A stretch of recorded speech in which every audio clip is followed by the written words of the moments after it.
渴望就可能，心动就发生。本节目由酷爽带感点燃无限渴望的百事可乐冠名播出。华为全新旗舰平板电脑 MatePad Pro 5G 强光炫光，轻松大手笔。智能电混4驱，无惧雨雪湿滑。本节目由领克101MP 指定赞助播出。本节目由专业做扫描3亿人都在用，职场必备神器扫描全能王赞助播出。这次面试的我们的考核环节是试镜2个类型，第一个板块类型是新闻播报，第二个类型是访谈。我们会淘汰2位。哇，直接就淘汰2个，竞争好激烈。准备了啊！哇，就是短时间内高强度的这种准备，太难了，所以这是极限考战。他还要单独播报。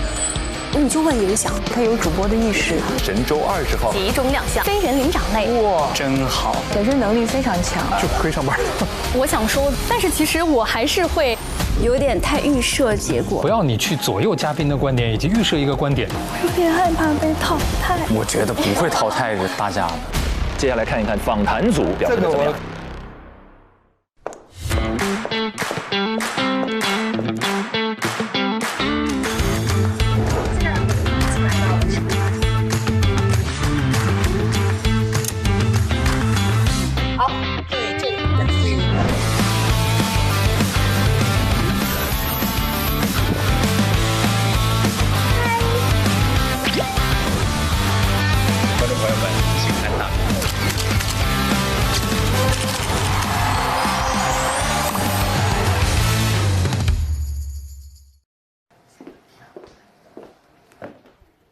我提醒一下大家，5点20的时候，大家要交一下那个提纲。对，好的。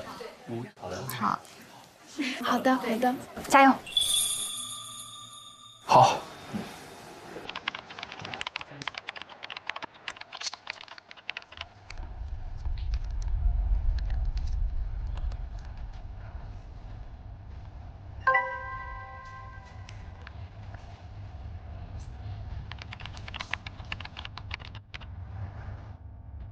90分钟太难了，我觉得。那像您如果做一个20到30分钟的访谈，您会准备多长时间？至少你得给我几天。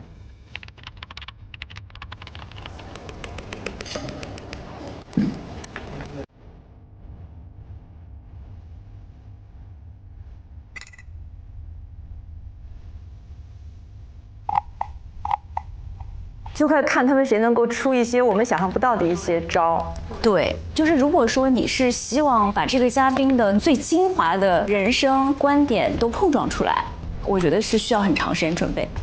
这真的非常熟悉2位才行。我都问的又是一些老生常谈的问题。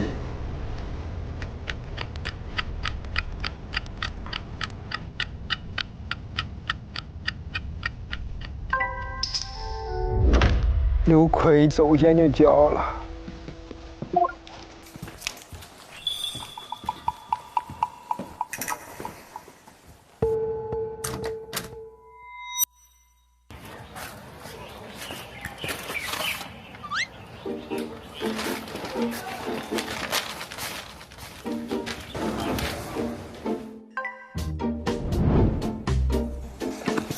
来喝点热茶。其实采访是次要，其实喝茶是重要。这种方式我是特别喜欢的。哦，做了一些功课。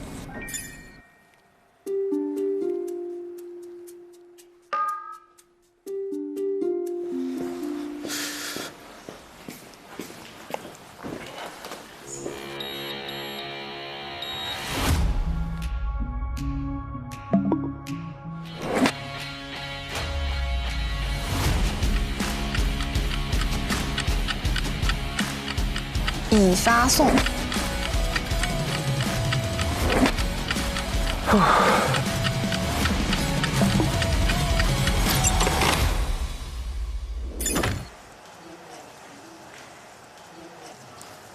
你们仨是一个题吗？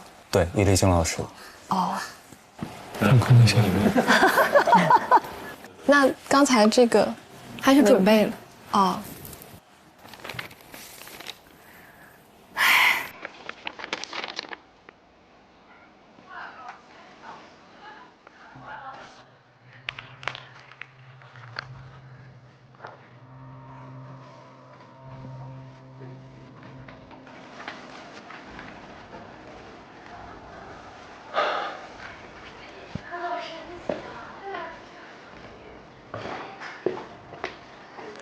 think it's a perfect place over the past few days they've been. 我觉得冯晨朗还是挺知道自己的优势的，就是优势和缺陷，就是他的访谈不一定是一个深度访谈，但是他有访谈出不一样的颜色。你紧张吗？你紧张吗？你紧张吗？我觉得我比我上一次见你的时候，我觉得你要更紧张一些。现在。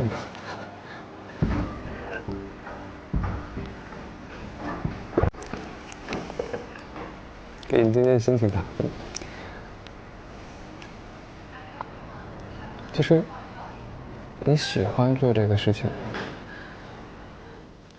就是如果说从素人非这个科班专业出身的话，我们觉得杨利卫的状态明显要好。Hello， 各位亲爱的观众朋友，各位亲爱的观众朋友们 ，Hello， 各位亲爱的观众朋友，各位亲爱的观众朋友们，大家好，欢迎来到深蓝歌厅。越临近越紧张，找点事练一下。用旁观的角度看他们的故事，用旁观的角度看他们的故事。欢迎收看《旁观者清》，我是庞真。庞真还给自己起了个名儿，对。哎，起名常用谐音梗。对，常用谐音梗。距离上一次见田儿姐，其实已经是7年之前了。当时对自己的生活状态是满意的吗？怎么去处理职业上的纠结和选择？现在正好也是毕业季。如果要给弟弟妹妹们一些建议，有什么宝贵的建议吗？这是我最害怕听到的问题。对 ，me too。对。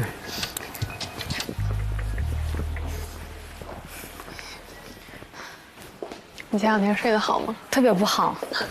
师姐，你来参加这个节目，你压力大吗？很害怕，很焦虑。我是一个在做事情之前我会想很多、很焦虑的人。我其实很突然来这边，我就最近这1周才定下来，就是决定要来啊。因为我一直在做主播，我觉得我是没有资格来这个节目的。为什么？他本来这个节目就是给应届毕业生，然后你本科、研究生都是播音主持。为什么你会想？只是你选择在干这个，你只是选择做主播而已啊。你是我们对吧？就是18主持专业这么好的一个，你在我们学校专业是出了名的好。没有，你怎么可能没有资格？你在说什么？没有，不要。我觉得大家好像都对自己不是很自信，就是因为我感觉我做了主播，然后再来做这个就已经偏离这个职业已经很久了，所以我再回来的话，我合适吗？我有这个资格吗？我的专业能力能匹配得上吗？我想很多。各位老师们，大家好，我叫庞真，本科和硕士都毕业于上海戏剧学院，来自湖南。当年是从湖南省的播音联考第1名，到上戏本科录取的第1名，全国第1名，再到上戏的研究生考试、硕士笔试面试的第1名。哇哦！在校期间，其实我也是连续4年获得了专业奖学金、综合奖学金，然后被评为上海戏剧学院的优秀学生和优秀毕业生。好家伙！根本不知道第2名是什么感觉，是拿过第1名。我曾经为了验证水上逃生的细节，在橘子洲头从5米高的沉船上一跃而下，然后我也跟着环塔拉力赛的车轮扎进了新疆的荒漠，在漫天黄沙当中驻扎了半个月。哦呦，在家里好厉害！哇！我看你做带货主播挺多的是吧？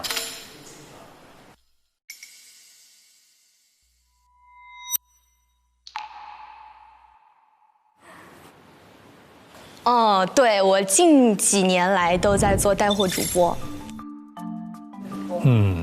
你是签的 MCN 公司吗？还是自己在做？没有，就是自己打零工。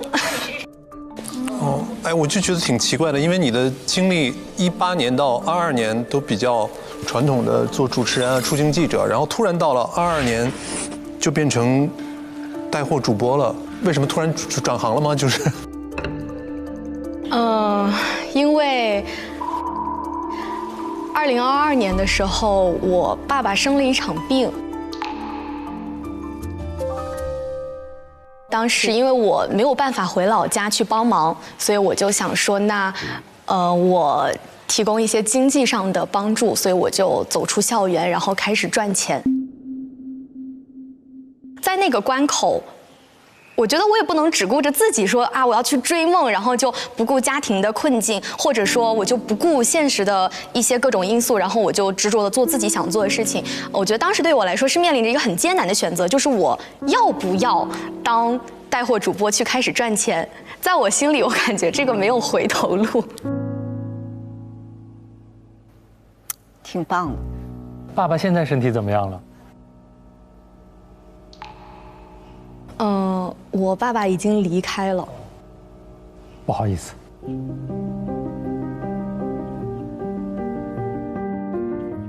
22年对我来说是非常煎熬的一年吧，很难过。爸爸生病这件事情，我全家人瞒着我，我一直到考完研之后，我妈妈才告诉我这件事情。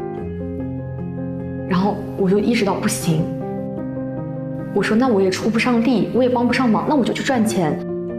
所以我在家里没有待多长时间，我立马就回到上海开始做直播，然后每天白天播，然后晚上回家哭。叫做今月曾经照顾人，今人不照顾时。宽高来进行到哇哦，非常可爱的泡泡机。水仙可能在想，哎，这是一种1把这么多了，这个太厉害了。其实我最终的梦想成为主持人，也是我之前和我爸爸的约定，就是他内心一直坚信，他未来一定能在电视上看到我。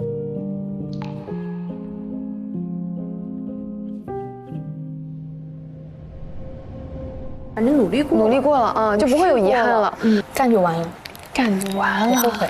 用旁观的角度看他们的故事，欢迎收看《旁观者清》，我是庞征。再来啊！今天我们节目请到了这位姐姐，她如事业的分岔路口，她坚定选择在人生的褶皱里。18年，当时我们在一起。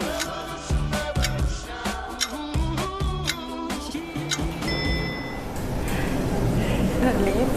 Hello， 姐，师姐好，我是那个这次的那个助教冯琳。听说了啊？梁田来了，梁田是冯琳的师姐，中传08播。谢谢老师带我参观贵单位。哎呦，不敢。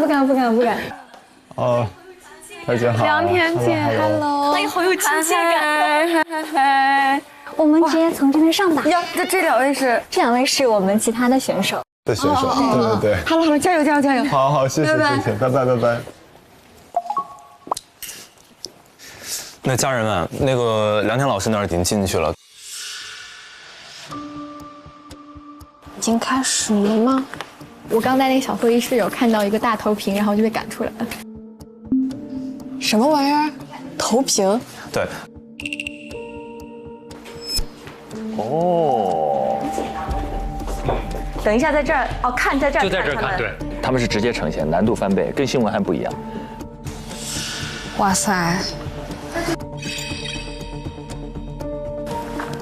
出个稳定的主持岗位走出来，不少别人的期待。当时你是怎么在实现？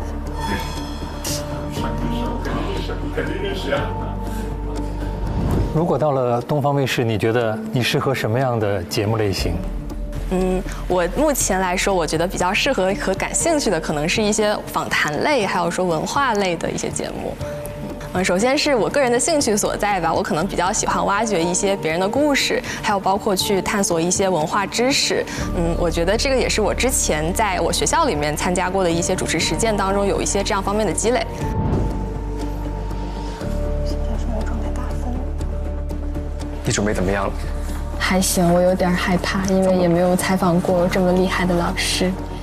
没事儿，我觉得你做采访就是你不要把对方放在一个高位去看，就你更加把它当成是一场属于你们俩之间的聊天。对。好的，加油！谢谢，你也是。宁宁，走吧。有什么需要我提供给你的不？帮助什么的？我也不知道。哎，这等等。来了，我们实习生宁宁老师好。嗨。你好，梁姐老师。来了，张宁宁。我觉得梁田是一个很聪明的嘉宾，而且他是一个很好的访谈对象，就是希望张宁宁能够有不一样的一个切入点。对。也蛮期待的。请坐，请坐。谢谢，谢谢。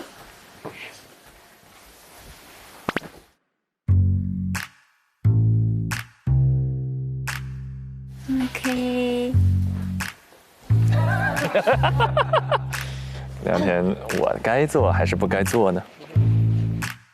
这就属于比较没有经验的学霸，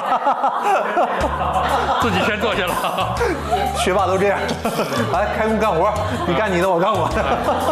我坐下来，你也来吧。这是清华那学霸的，清华学霸是。我们要给宁宁戴一下耳返。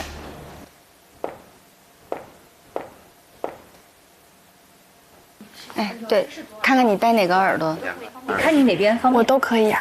或者我建议你戴这边，这儿吗？对，因为咱俩说话，你这个耳朵能听见我说话，对吧？你戴外头那一侧，没有戴过，没事。导播老师会在耳返里跟你试音，有问题随时喊我，在旁边。导播老师在那边。张静宁是吧？对。听得到我说话吧？可以。好，谢谢。耳返里跟你对话。好的。大概看一下你的机位，基本上这台是你的单人机，这台是梁田世界单人机，然后这台是你们俩的双人机位，机位上哪个亮红灯就是哪个正在拍摄。好。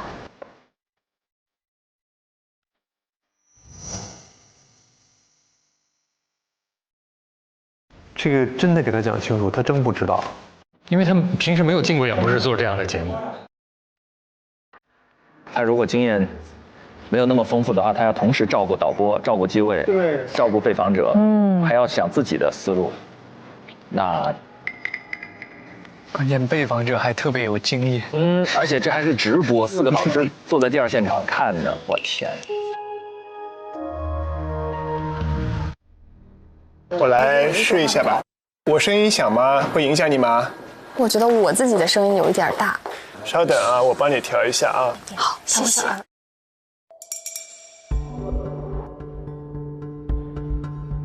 该上带的都上带了啊。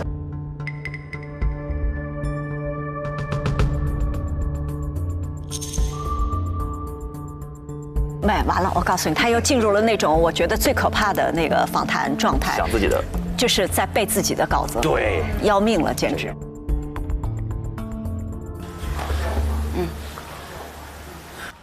聊两句啊，梁田那么好的人。对，应该先简单的交流一下，对，缓和一下，对。他怎么被晾在这儿了呢？宁宁也没有寒暄一下是吧？时间。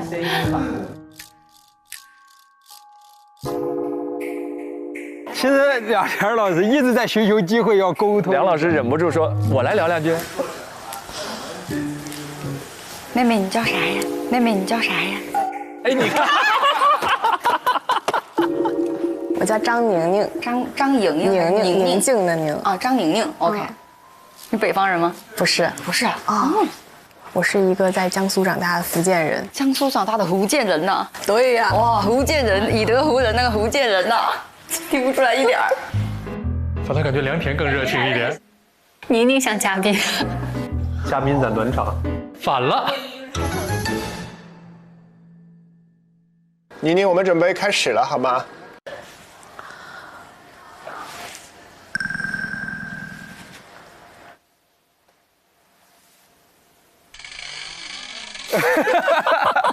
这个画面好好笑。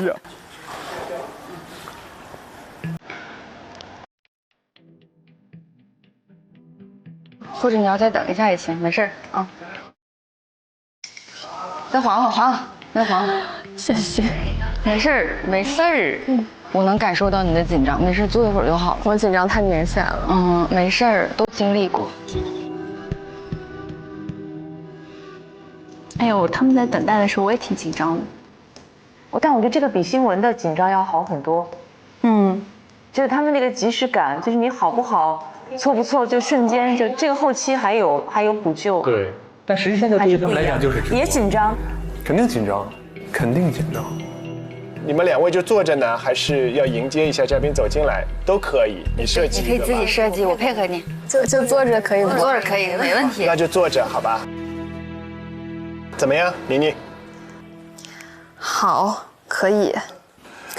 那我们就准备吧，3、2、1，好。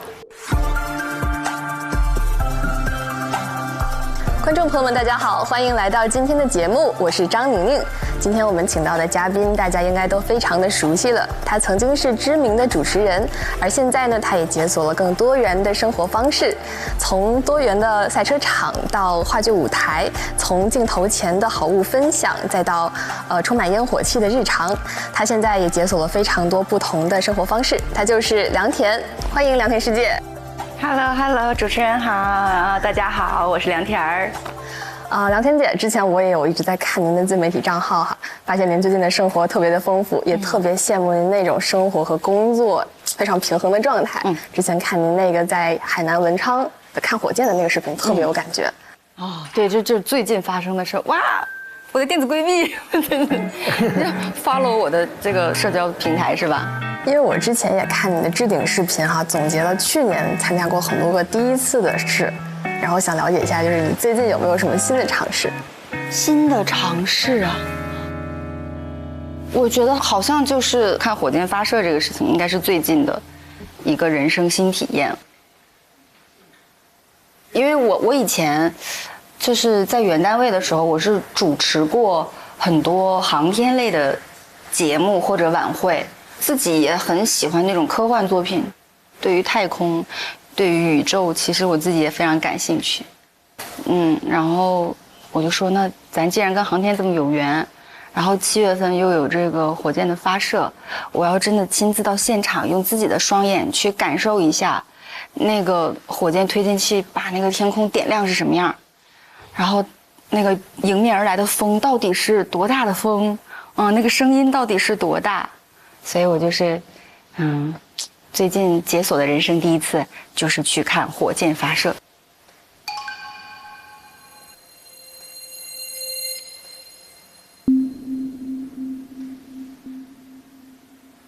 而且我们那天就是晚上还下了点雨，所以当天火箭发射之前，那边上居然还有雷。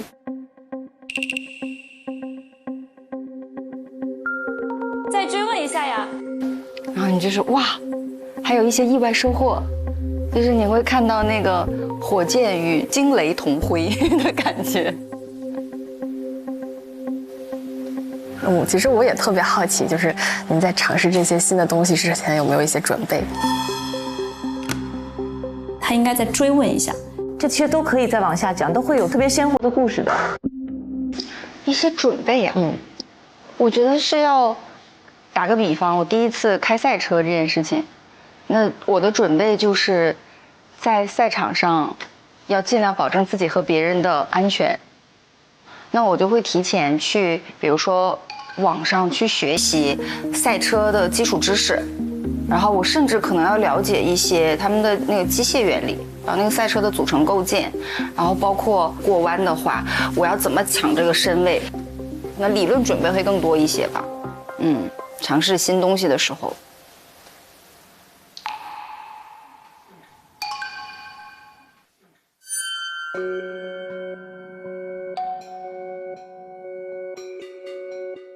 反正就是我大概是要做一些这种理论性的准备，然后尽可能的以现有的条件去进行一些实战上的准备，比如说问朋友借一辆手动挡的车，赶紧复习复习，开一开这样。他好像太依赖于自己的提纲了。其实是我自己本身喜欢开车，就是我自己平时上下班开的那辆车，我就觉得上班开车那段路都很享受，我很享受方向盘在自己手里的感觉。坏了，他自己说完了。哎呀，太沉下来了。整体的节奏感不是特别好，基本上是梁田自己接着往下说的。对，所以赛车这个，一个是当时有导演组找过来说，感不感兴趣？然后我又很喜欢开车，我说那来呀，咱们没开过，但是有意思呀，我就去了。那这样既是赛车，又是做自媒体，还有时候演话剧，您觉得这个跟之前做主持人的时候的状态也很不一样了？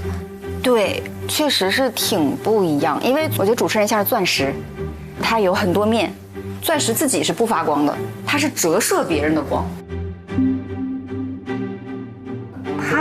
他的问题就是他的边界感太重了。所以我觉得我原来做主持人是，我要努力修炼自己，然后把自己打磨成一个钻石之后，折射我嘉宾的光芒。但是我出来之后，比如说演话剧，我就会觉得，哎，你在舞台上你得自己发光哦，你就是你这一趴的主角，你就要自信的亮出来。主持人的时候是光而不耀，但是你做话剧演员的时候，你就是要闪耀全场，就自己也要发光。他最大的问题不是想着下一个问题，而是没听。他没进入到他的世界。对，但幸好是聊天啊。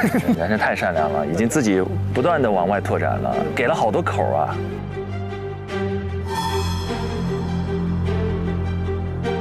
整体有点怯，在怯场，他被压住了。他显然是有一些后来信念感就没了。但是他讲话的语调是好的，语调就是沉的，然后表达也没有问题的。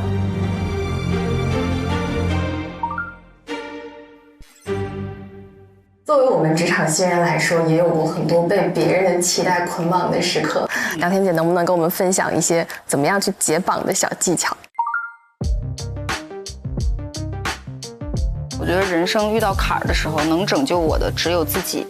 别人愿意看见你的时候，你就感恩。但是我觉得最重要的是，我要被自己看见，我要看见自己。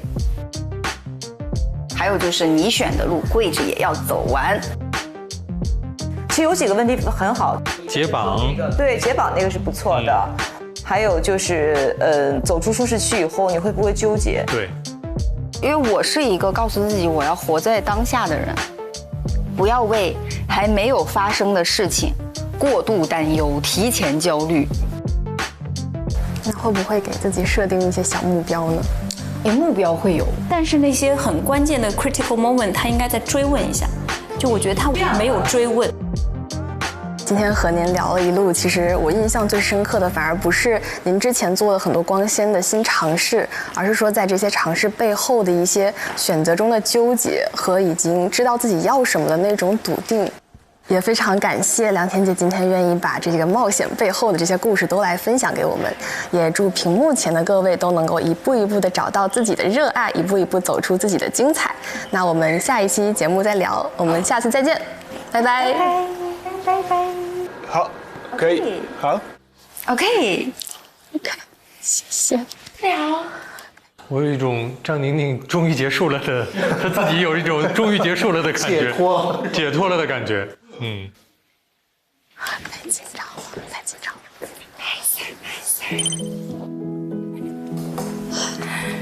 歇会儿，歇会儿，歇会儿。谢谢姐。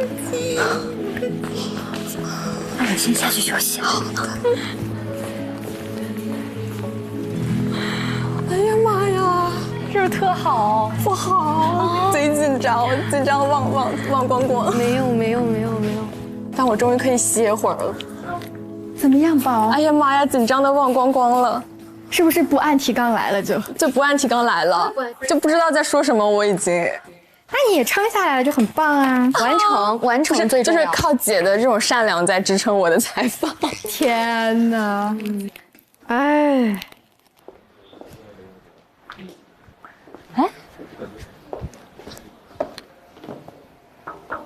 宝，可以走了。好。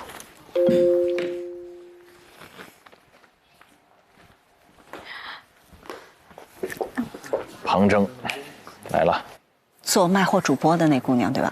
对，庞征上戏，本科第一，硕士第一，但后来家庭遭受变故，主播了3年时间。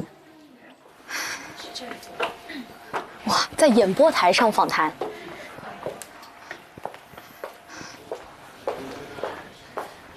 是不是吧？像不像你们上戏那个主持班的那种上课的感觉？特别的有仪式感。我先坐一下。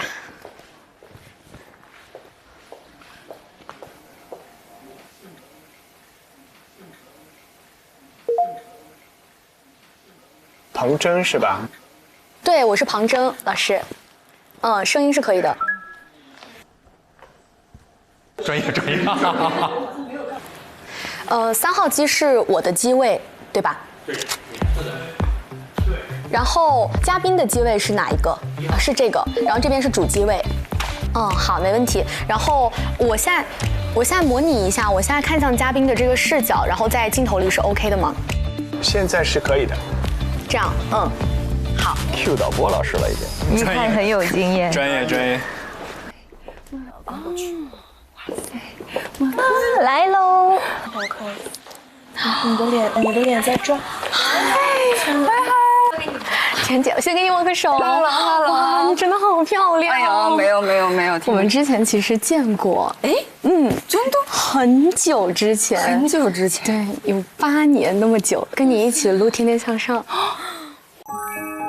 各位老师好，我是2018级艺考生庞征，我是湖南卫视主持人梁田。很久，我又见到你了。那是2017、18年。对。今天是我看到你，我说我一定要访谈，对，但是访谈的嘉宾最后是抽签，但是命运就让我选中了你。哎呀，他一下子拉得好近呀！咱们就是说，我有点小紧张，你有点，我也有点。老师，希望一会儿就是多多照顾我。谢谢田姐。那没事，看你的节奏，然后那个你觉得 OK， 我们就开始。好。套近乎成功。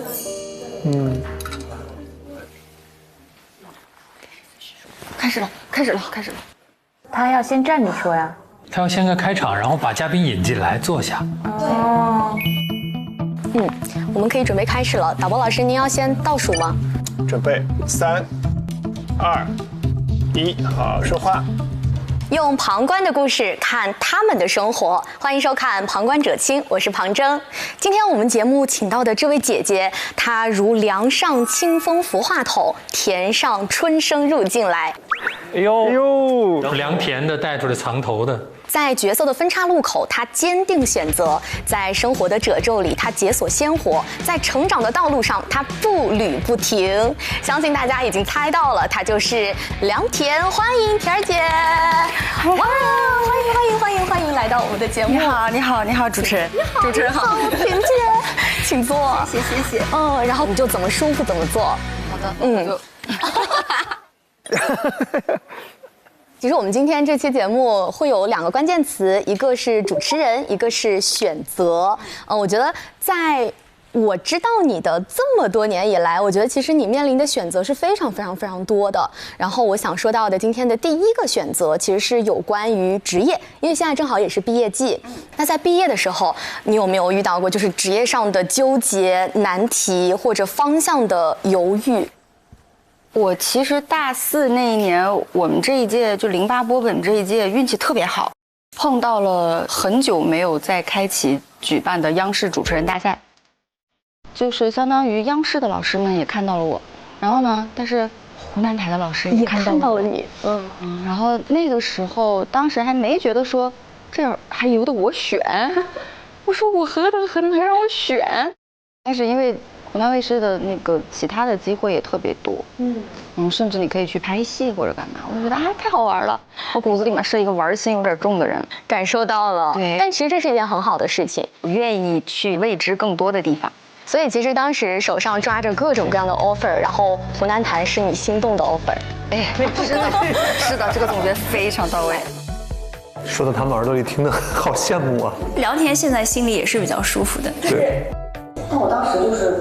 其实爸妈是想让我读的北京，因为就觉得城市嘛，父母的愿景可能更希望孩子是更稳定的。那比如说别人也会给你建议，然后家里也会有他们的建议，你是会更加听自己的想法，还是会更加去接受别人的建议？我会听自己的，但我觉得，我幸运的地方在于我的父母非常尊重我的想法，他们只会，给建议。但是不会左右我做任何决定，所以我说我的精神堡垒的建立，我的爸妈是2个非常重要的支柱，给予了我非常大的自由。就永远你回头看的时候，他们永远在那儿，然后支持你做什么，想干什么。那我要再想问一个问题，就是2023年也是一个很重要的时间节点，因为当时你发布了一篇长文，然后离开了工作11年的湖南台，你做这个决定是很艰难的，还是说其实你已经有做过规划了？我当时决定要离开，做这个动作，其实在这之前我是经过了很长时间的思想斗争反复，因为确实我的原单位真的就是像家、像亲人一样的存在，但是我自己内心还是那个有点躁动的那个喜欢探索未知的那个劲儿又出来了，我就说人就是来体验的，咱们可以再试试，胆子大一点，相对于确认，我更喜欢未知，我当时写那个长文的时候，我真的用了很久。我记得非常清楚，我6月11号发的。对，我头天晚上就是大概用了半宿把那个文字写完了。真的是边写边哭。很难以割舍的情感，真的很难割舍。但我是那种做了决定我就要勇往直前。我刚刚听下来，其实你在做人生的选择的时候，虽然你会有自己的考量，但其实当你决定要去做的时候，其实是非常果断的。对。我觉得当时你的感受可能和现在的我是一样的。当我对这个行业有最初的一个认知的时候，我是看着你的节目和你现场同台参加节目，然后就是一直对我有非常非常深的影响。但今天其实你说的这些也很深刻的影响到了我。然后如果说要你对着现在正在看节目的，或者说他们可能同样面临着生活当中很多的选择的这些弟弟妹妹们，你会给他们一些什么样的建议？首先，一定要正视自己所有的情绪。就是大家都是平凡的、普通的，但是可爱的人。你面对选择的时候，有纠结、有犹豫、困扰、辗转反侧，非常正常。你就学会与这种感情共处。然后做了决定之后，咱们2横一竖就是干，不要回头。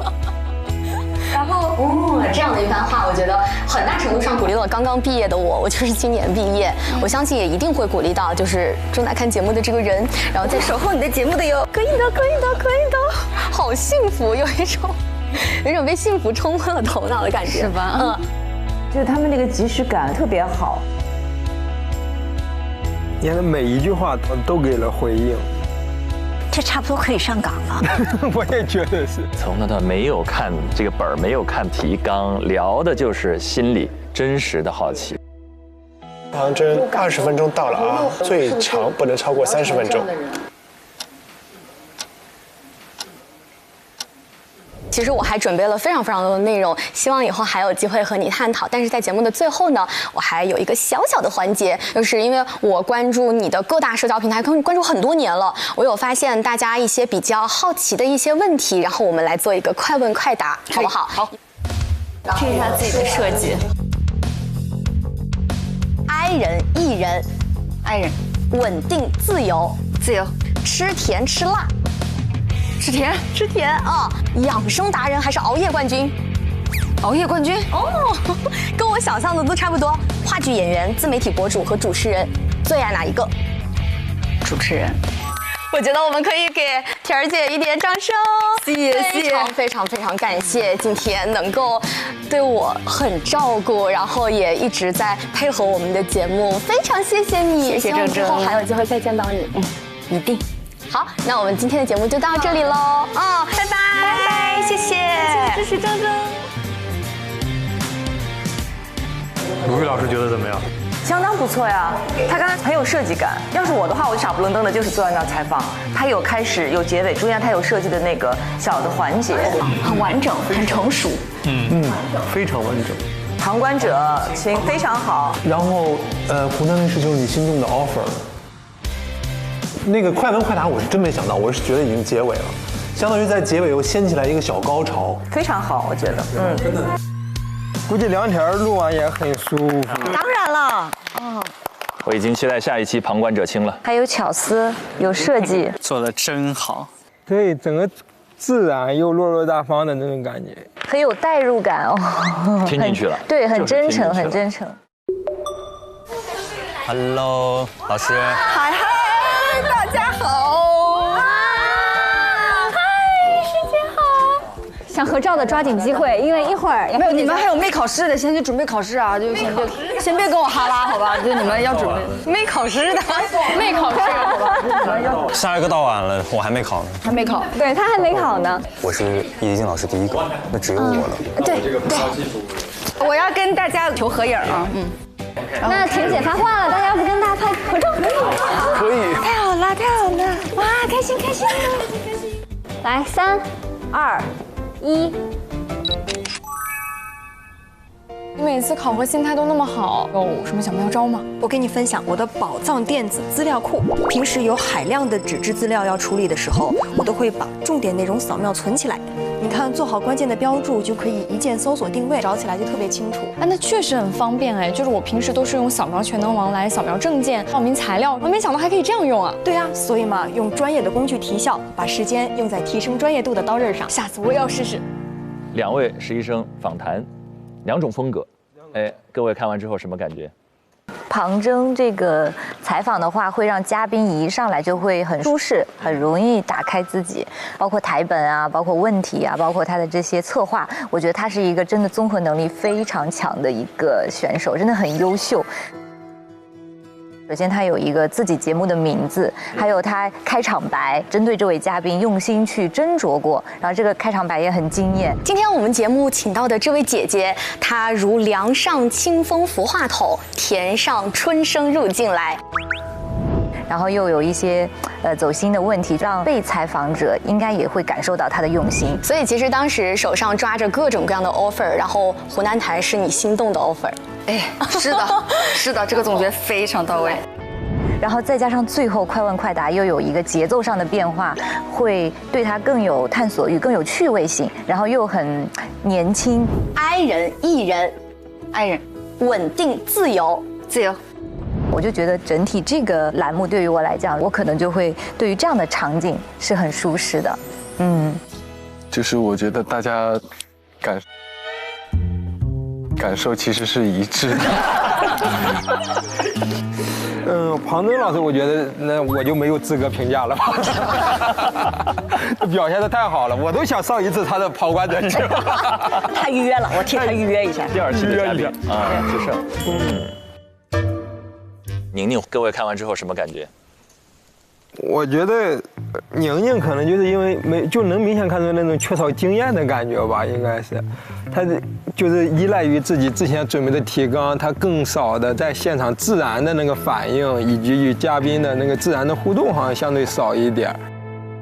我觉得张老师刚才说那个，就是宁宁的有一个点是特别正确，就是她没有在听被采人的发言和他的观点，他只是一直沉浸在自己的那个问题里面，就很难去互相交流。对，能听其实已经是一个很后段或者很高级的技巧了。我觉得听不是一个高级技巧，听是一个基本态度。否则你为什么要访谈？来表演提问吗？好犀利！我们哪怕是个小学生，我们跟我们的同桌聊一聊，那也不能说你准备了一个提纲，然后我跟同桌我只问我的问题，他说什么我不管，我准备下一个问题，这是不正常的，对吧？我感觉他在考试，完全对呀。但是庞征已经把它当做真正的是一个我的节目，我的访谈了，这是经验差别。对这个人本身缺少好奇心和探索。对了，你说了最重要的事情，我觉得好奇心才是一个访谈者的主要动力。就如果没有好奇心的话，你问到的问题是怎么拉近你和观众之间的距离呢？因为你是在代表观众好奇，代表自己好奇。我觉得就是真的要放松下来，就找到自己真好奇的地方，而不是自己提问，听起来最有哲理。我完全赞同全林老师刚才说，对一档访谈节目来说，其实对访谈者的尊重和真诚的好奇是起点。然后庞征呢，不仅有舞台上的经验表现，更是分享了他生活中一段稍显沉重的过往。然后呢，在父亲生病的这样一个突发事件的影响下，他开启了自己的带货主播之旅。我也想问问各位，在你们心中，如果做了带货主播这个选择，对成为一个好的主持人，会有一些影响吗？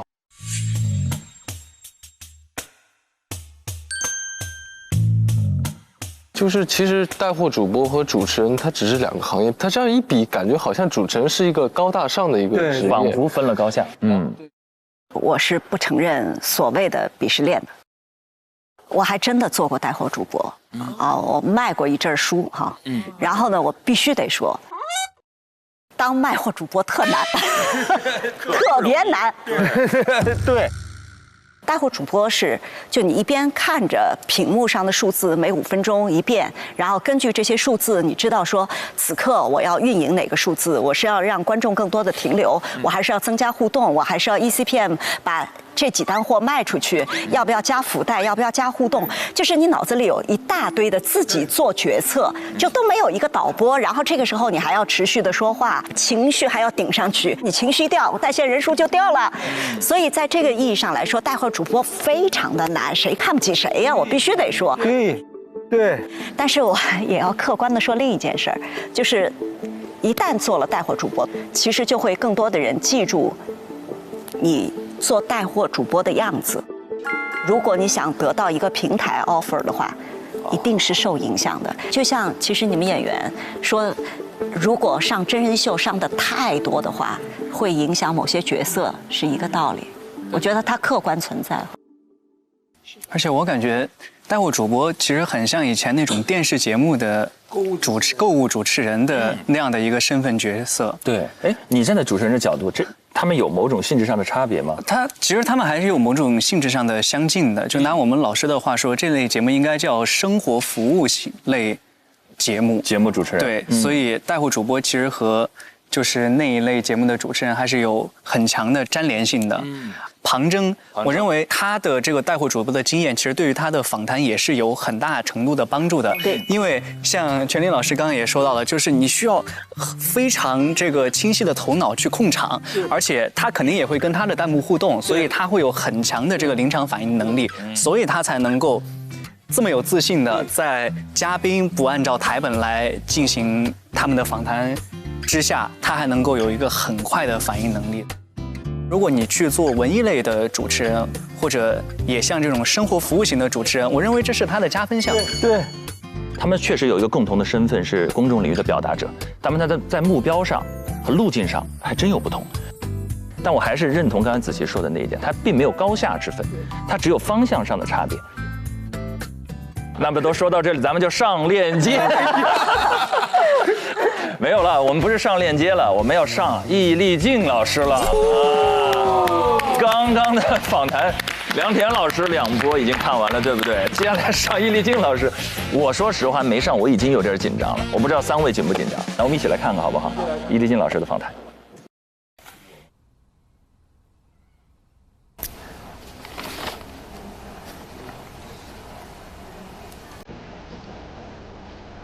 我的妈呀，已经写了一篇论文了，这是。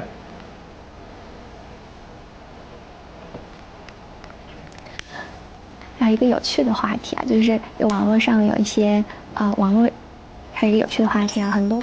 我想问一下，你刚才入场的时候，是你们一坐下就立马开始说话了，对吧？你可以自己设计。我是这样子的，我上去，我在那里已经把我想要做的事情都做好了，然后挑儿姐她这个时候来了之后，我在台下跟她简单沟通了几句，然后她也好了，我也好了，然后我跟导播就说，我说坐下来，然后我说可以开始了，她倒数，我开始。明白 ，OK， 就是我放轻松，我现场跟他没有问题，因为我不想让他看到我太久，就不想有那个启动的方式，我怕有这个调性就难进场域了，就主要是跟易立竞老师，主要是这个情况。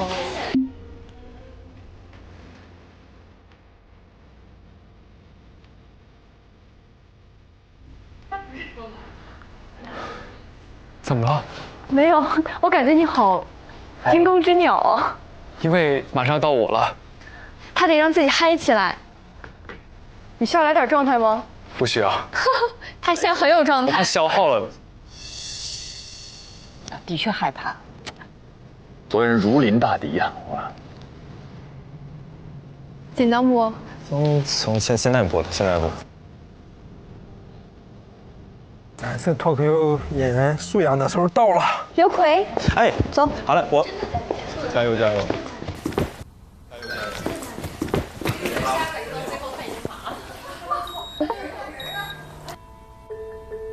人呢？人呢？急死我了！快点儿，快点儿，快点儿！倒数3秒就好。嘉宾老师在场的时候，咱们放下手里的事先走，行不行？你先上，我给你接，好不好？好嘞。你去吧，你去吧，我给你接。好嘞。帮我倒到3/4，谢谢。好。你可以试下镜头。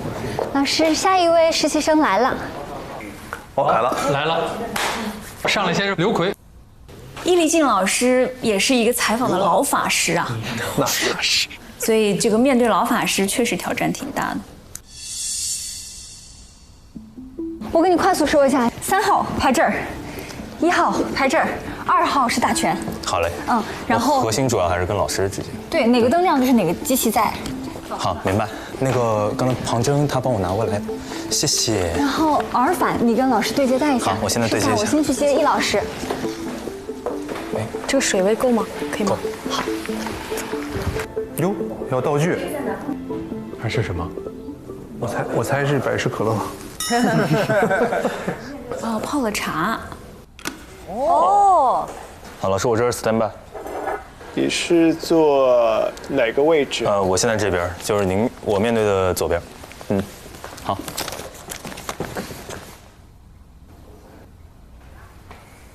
Hello， 姐，你要下去吗？我正在等易老师。好的。你是易老师第几位？第3位，最后一位。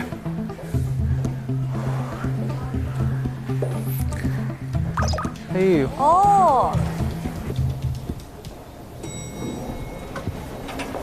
易老师你好，介绍一下，我是东方卫视主持人冯琳。这次我是实习生们的助教，今天带着您一起上去。好。然后这也是我们其中的一位实习生。好，我们待会儿见。一会儿他会跟您访谈。哦。好，一会儿见。好，拜拜。好，那我们这走。他是来打个招呼。对，挺会把握机会的。有趣，先留下印象。楼上是我们一个演播厅的访谈区。来了。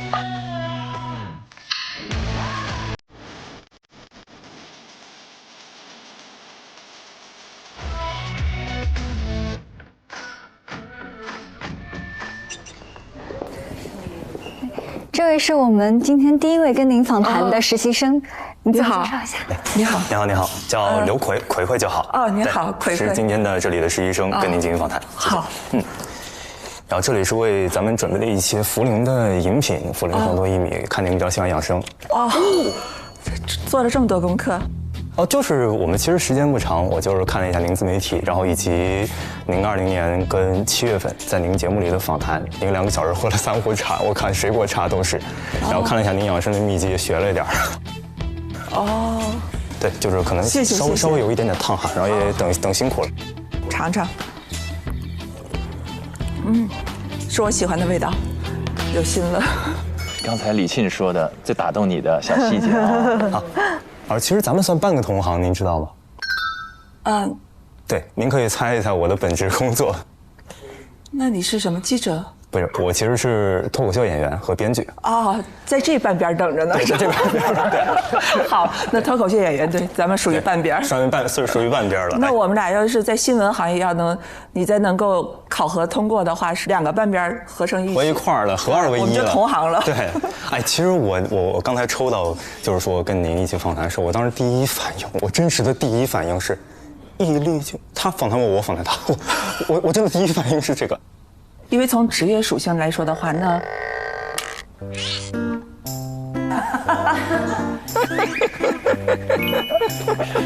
都戳他了，镜像神经元，不由自主。我有一个特别好奇的点，就您作为一个这么多年您自己节目中对其他人的这么一个访谈者，突然被我访谈，我这么一个一看小男孩，大学刚毕业，实习生访谈，您会有什么样的心态或者说好奇吗？好奇就是说。什么时候开始？他没有开场白，然后开始了。从职业属性来说的话，那我比你虚长了一些嘛，那肯定是，比如说进入这个行业时间也长，我很想知道你关注的点是什么。他们到底开始了吗？没了。开机了吗？他直接进入了。对呀，还是说这是他的一个热身问题啊？我本身其实也进行了一些。我们可以开始了吗？啊，哎呀，你看刚才没有跟导播沟通。啊，我这里已经是开始了，老师。已经开始了。对，我们已经在聊了。那我们继续吧。好，继续就好。这个就是欠沟通，欠和导播以及摄像之间的沟通，就是我们就很自然对话，然后就进入了。对，但这个之前要跟别人沟通好的，你们要开机就只要坐下就开机。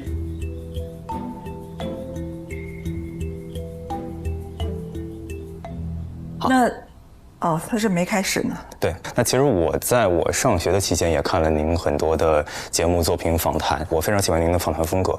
因为我觉得我个人其实也采访过一些公众人物的职业，大家其实在言语空间上是谨慎、幼稚谨慎的，因为怕稍微一点话语就会引来攻击或者引来谩骂的声音，这是非常容易的，也很正常。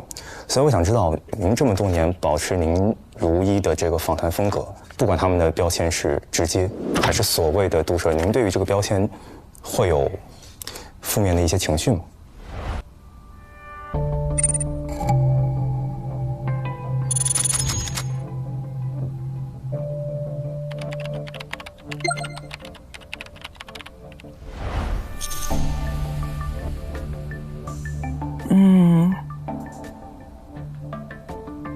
负面的情绪，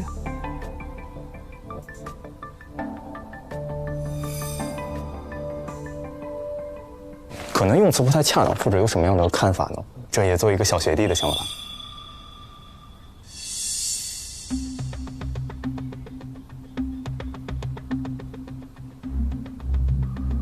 我在传统媒体做了很多年嘛，所以当现在这个时代来到自媒体时代，然后我都甚至不知道哈，我不知道我这么问恰不恰当，就是你说你看过我的采访，是看过我真的完整的采访，还是短视频营销号剪辑出来的碎片化的采访？漂亮，好问题啊。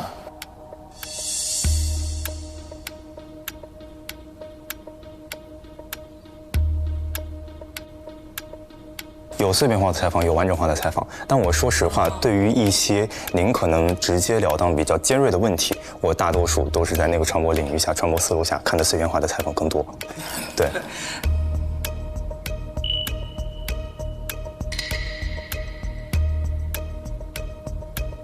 对，那如果通过那个的话，就是因为我也没有想到说，我们作为一个传统的媒体人，有一天会被这样去解读。刚开始的时候会不解，因为包括一些词汇的话，就是现在都不是我们理解的那个词汇，比如说犀利啊，在我们那个新闻时代，犀利这个词，如果有前辈说你犀利的话，那是对你的盛赞，我们甚至在孜孜以求的去说能够达到这一个状态。但是现在就是短视频营销号上对你说的犀利，其实是在贬损你，对，定义成了一种情商低，甚至是作为主持人、作为一个人的一种缺陷，甚至到了这个地步。它有各种各样的，反正都是矮化你。我觉得他可能有一个预设的答案，但是没得到，就不停的，就是对，没有从他的嘴巴里得到。有点像下午连线的第二位。对，就是你一定要同意我的观点，或者一定要说出我预设的答案。真的啊。我们其实以前做新闻的时候是一个，就是类似于一个工匠的状态，是一点一点的去往前进，一点一点去攻克一个题目。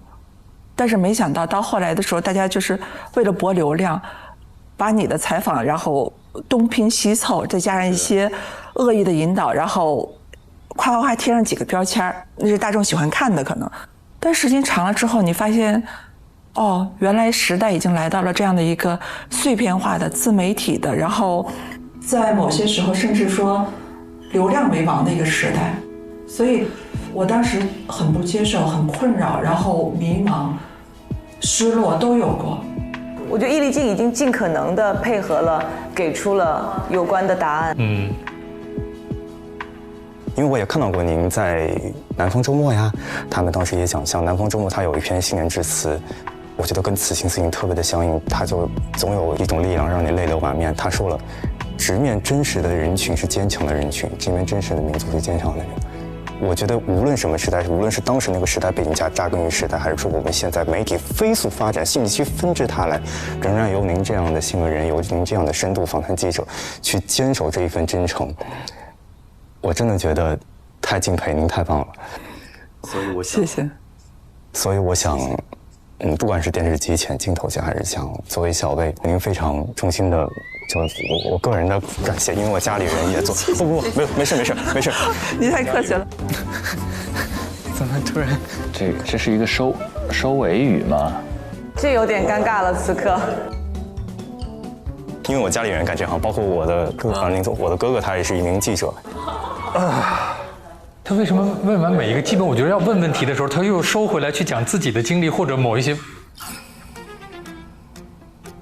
我看到一篇报道，我个人感觉，我猜测啊，可能是您在过往的职业生涯中很危险或者印象深刻的一次经历，就是当时河南的那个村。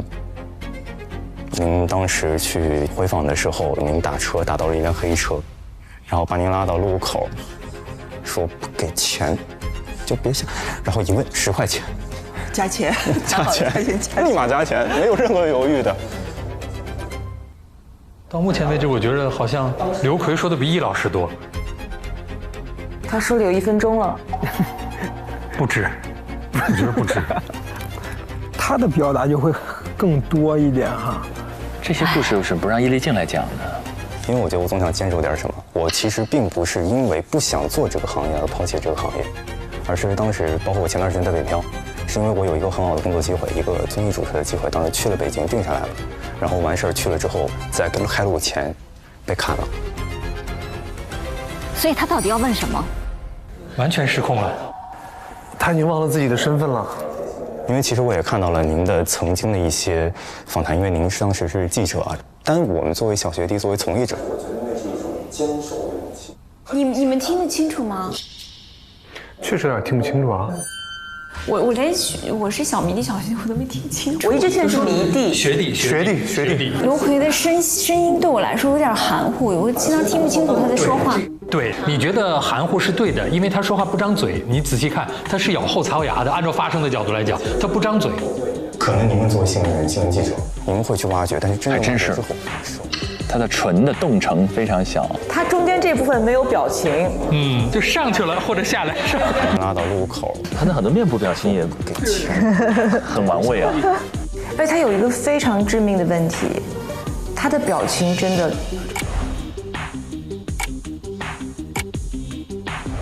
他紧张的，他其实是倾尽全力在想要讨好这个嘉宾，对。可是这个就非常不巧。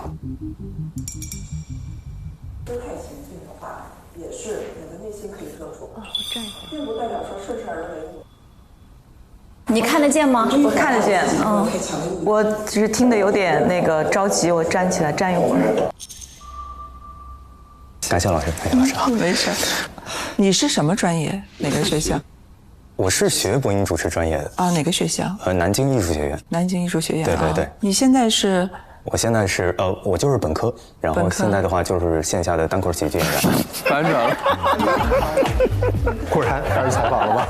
前辈都笑了。那你现在是现在还在上学吗？还是刚毕业？大学刚毕业。就是你还是热爱这件事情是吗？是想坚持的。是喜欢还是信念还是热爱？是信念。哦。是坚守吧？是受家里影响吗？成长环境的影响？不只是。我觉得是他到现在还没意识到他在被采访。完了，角色反转了。其实我觉得回到开头，就像99年的时候南方周末说的那句话，只要我们好好走自己的路，总有一束阳光会打在我们脸上。那也特别感谢老师，真心的特别感谢老师，有一次机会跟前辈有这样的交谈。也谢谢你，感谢老师。好，辛苦，谢谢你。好。结束了。你现在好像是比刚开始的时候松弛一点了，是吗？松弛一点。你是不是好紧张？刚开始的时候有，其实后面的跟您交流到中间，感受好太多。理解。谢谢老师。老师，我可以跟您合个影吗？好，特别想。好，我已经准备好了。可以吗，叶老师？好，可以。谢谢。好，3、2、1。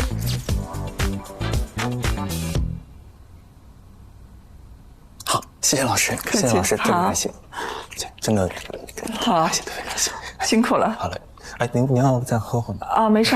好嘞，那我先拿下去。好。好嘞。好，没事，谢谢。他应该下来把自己的访谈看一遍，就知道问题在哪了。就看一遍就 get 到了。Oh my god， 他结束了。嘎。时光一去不复返，往事只能回。看来不错哟，这小曲儿哼的。下班了。因为他自己把自己那段说完之后，已经感觉稳了。对。太牛了！我刚刚在外面偷偷的听到了。你在听？我听到了，你讲可好了。对你讲可好了，声音蛮大的。声音大吗？大。我觉得我是一直这样说，我知道。可好，就是特别松弛又自然。Chill man, chill man, chill。林蔚也是智胜，在一开始 pick 的实习生啊。到你了吗？哦，下一位是你。救命！能紧张吗？哦，晕过去了呀。别晕。你坐咋坐？你们当时我这样坐的，这样坐的。这样你们看会奇怪吗？我觉得会有一点哎，好像会有一点拧着，会有点拧着，那就这样啊，这样会好一点。然后你可以手放到这里，这样好看，这样好看。谢谢2位专业的意见。哎呀，怎么舒服怎么来。I got， 加油，准备。Oh my god， 我们心现在要跳出来了。没事，加油。没事，你放轻松，正常的聊天说话就行。OK。各位亲爱的观众朋友们，大家好，欢迎大家来到蔚蓝客厅。欢迎大家来到蔚蓝客厅，我是主持人杨小慧。大家好，欢迎大家收看深蓝客厅，这里是学经济的会讲故事的小姐姐。经济学你好。特别荣幸的邀请到了知名记者、主持人。老师好。下面是你吗？对，我要写招。加油！啊，谢谢老师。各位亲爱的观众朋友们，大家好！各位亲爱的观众朋友们，大家好！我是主持人杨林蔚。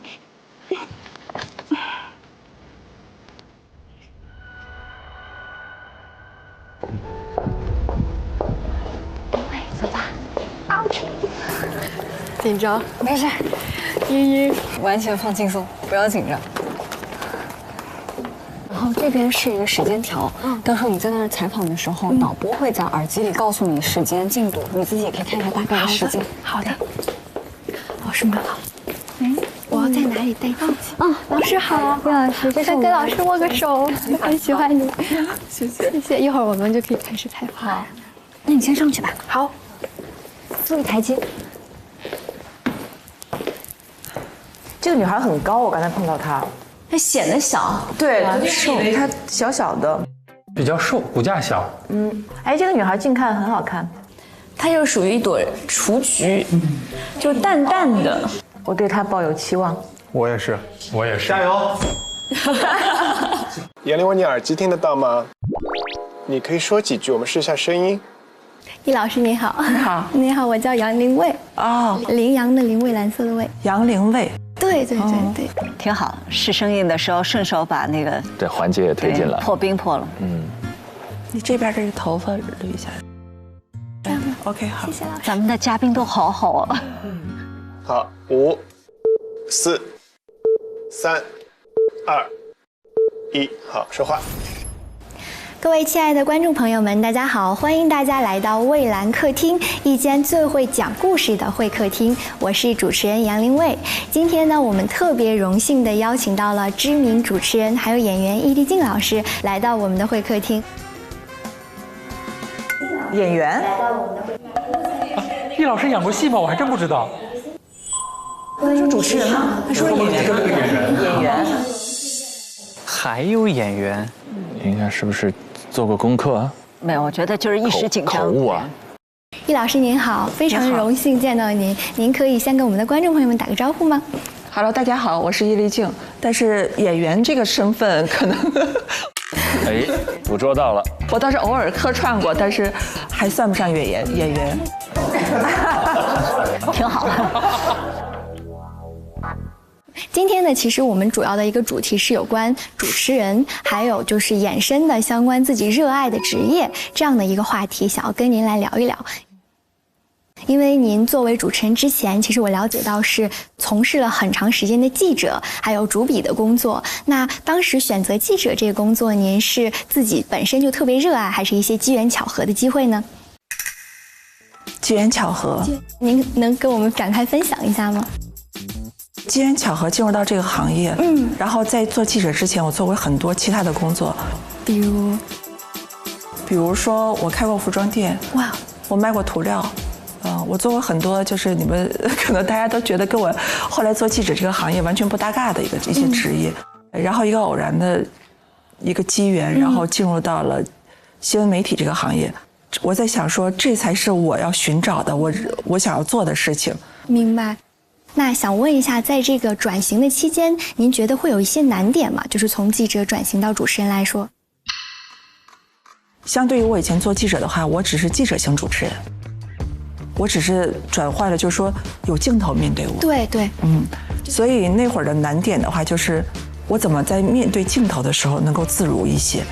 会有一点点紧张吗？当时在转的时候。开场聊得还不错，他已经想办法去追问细节了，不是紧张，也是一个机缘巧合的情况下，就是顺势而为的就出现在这镜头前，然后坐下来感觉还挺不错的，就后面逐渐的。是因为后来的时代在慢慢变化，就是电视媒体或者视频它成为一种大势，对，所以我就顺势而为了。对，其实像您的风格，我们了解下来，感觉是一直是用比较简单的方式去直面对我们的受访人。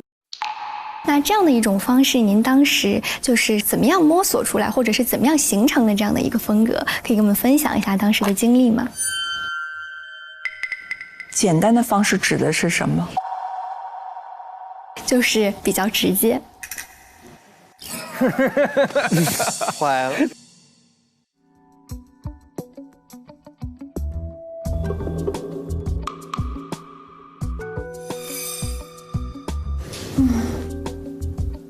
因为我是传统媒体出来的，我们做记者的话，就是你只提有效问题。对，记者的话不需要婉转。所谓现在经常提到的高情商这件事的话，它不是记者要考虑的问题。明白。就是你需要追求的是呈现被采访者的一个作为人一个个体的一个复杂性。如果你作为新闻的话，你需要呈现的是无限的接近真相。作为主持人，是不是应该让每一个受访者，或者是我们每一个观众都感受到如沐春风，感受到特别的舒适？您是怎么看这个观点的？还是您觉得其实让每个人都感受到舒适，并不是作为一个好主持人的唯一标准？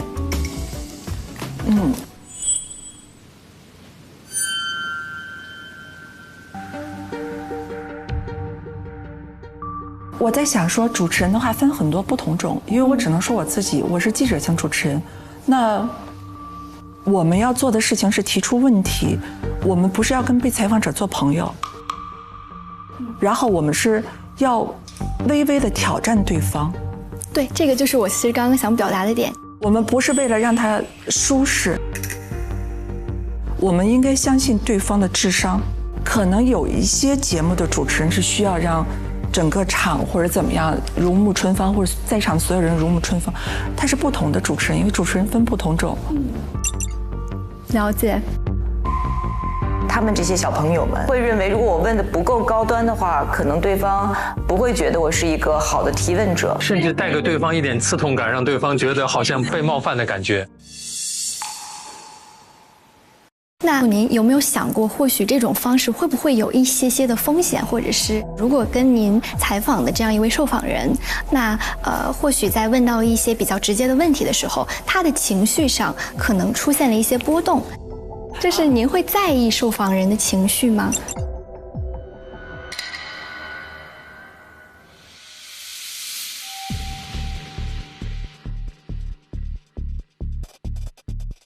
是这样的，记者的话，高效和有效，并不妨碍你同时要照顾被访者的情绪，因为采访这件事，比如说我们此刻坐下来，是由两个人共同完成的。是的，这个完成的话是，你是提问者，我是回答者，必须要2个人共同完成，所以你必须要照顾到对方的情绪。就包括比如说，我现在在回答你的问题的时候，其实我也需要照顾一些你的情绪，他需要2个人一起来完成，因为我们一起答应的这个工作。对，所以他不能够说是，你，比如说。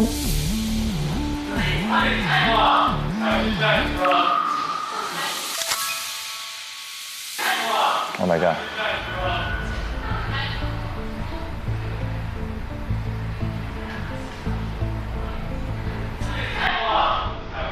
我们是还继续吗？哦，这种临场突发的情况对新人也对，新人是这个场的主人，所以他其实是要去控的。他要拍板，这个声音到底杂音影不影响刚才的录制？刚才那边问题需不需要再来一条？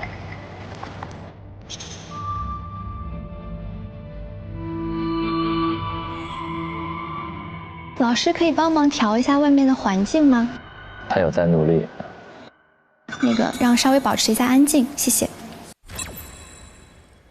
楼下已经打过招呼了，可以继续啊。叶老师，您看现在可以吗？可以。信任这个东西，其实在提问的过程中，因为人和人都有气场，就是我们能感受到对方微妙的，比如说恶意或善意。对。如果我是带着一个恶意说去挖坑，你用再美好的言辞去包装这个问题，对方也会感受到，他也会抗拒。当你是追问一件事情，而不是想要带着一个偷窥的状态，所以在这个过程中会建立安全感，会建立信任。它是需要你去感受，它其实这个手感是需要慢慢去触摸，千锤百炼出来的。他就是欠缺经验，然后问题都很虚。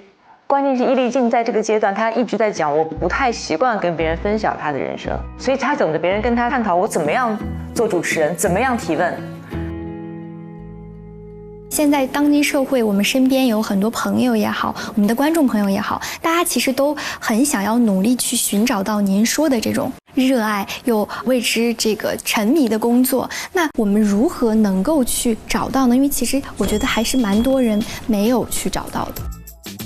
找到自己热爱的职业这件事儿确实挺难的，有人终其一生都没有找到。对，每个人都不一样。我的路径就是靠走量，因为我在做记者之前，工作过6年，做过很多其他的职业。但是每一个职业的话，我都觉得说，哦，就是这样，不过如此。直到我做了记者这个行业之后，才知道说，哦，原来是这样的。对，还有这样的一种职业。明白。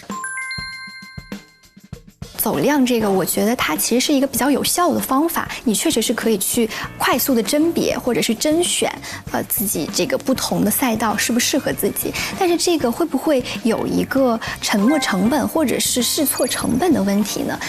咱们的这种尝试，您觉得跟年龄会有关吗？进入到他非常熟悉的领域，谈到沉没成本、试错成本，他明显非常自如，这是个挺好的问题。很好，他找到一个点。对啊，问一个前辈主持人，我想从你那儿得到获取一些信息、一些经验，我听出来了。慢慢进入到他想要的东西了。我个人会觉得跟年龄没关系，因为你说他如果在一个行业里已经做了8年、10年的话，这可能是跟性格有关。每个人就看自己的，你在意的得失是什么。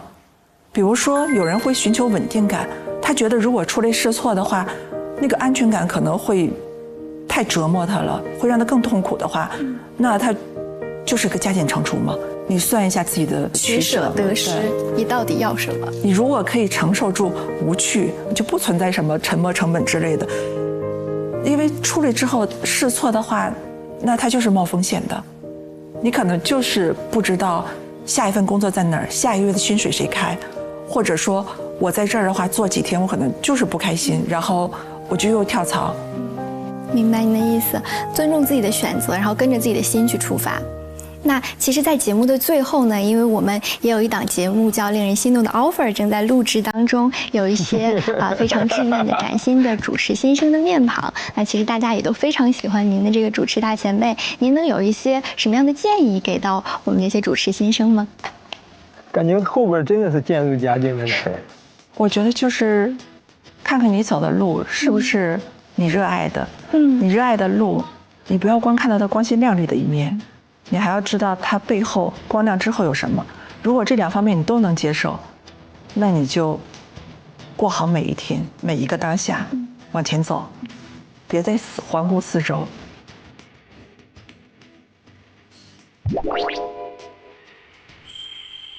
我还是有一些就超乎我的预期。那其实今天我们的访谈内容也差不多了，也非常感谢我们易老师的时间可以参加我们这次的会客厅。如果大家还喜欢继续有新的内容的话呢，也记得锁定我们的频道，下周的同一时间再跟大家一起来听喽。拜拜，谢谢易老师，谢谢，谢谢。谢谢老师，客气了。稍微有点紧张，不好意思。我看出来了，没关系。刚开始的话都会有紧张，脸上汗都出来了。对，有点。拿张纸擦擦汗吧。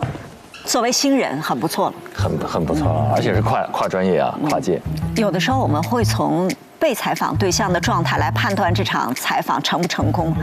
被采访对象最差的状态是抗拒的，然后其次差的是困扰。迷茫。对，他只要愿意跟你聊，我觉得就是一个相对比较好的状态。是的。怎么办？现在是不是整场垮掉？我觉得好尴尬。说实话，一点不怯，就是很厉害的事情了。就是好尬呀！就是我在想，是不是是我提出问题有问题？但是我觉得我选的都是一些比较基本的一些问题，可能也没有太那个。没有很好，我觉得有碰撞才会有亮点看头，我觉得整体挺好的。它结束了，去看一下。对，我把头发梳完了。他满头大汗，巨尴尬。对，太热了那个地方，就是很热。可能也有可能是我自己，就是到最后压力会比较大。我觉得没有特别轻松。就我的妈呀！没事儿，结束了。完成了。怎么了？哦，我以为你搞完了。我还没到我，特别紧张。程朗，到最紧张的程朗。我觉得他都快吓晕倒了。他最后一个压力太大了。对啊，我觉得如果是我的话，我可能已经晕厥在这里了。这小男孩要碎掉了。我觉得他此刻需要认真准备。我觉得他需要独处。对。确实，别人都考完试了，然后你要去考的那个瞬间是最紧张，而且所有人都特别轻松在门口，形成一种反向压力。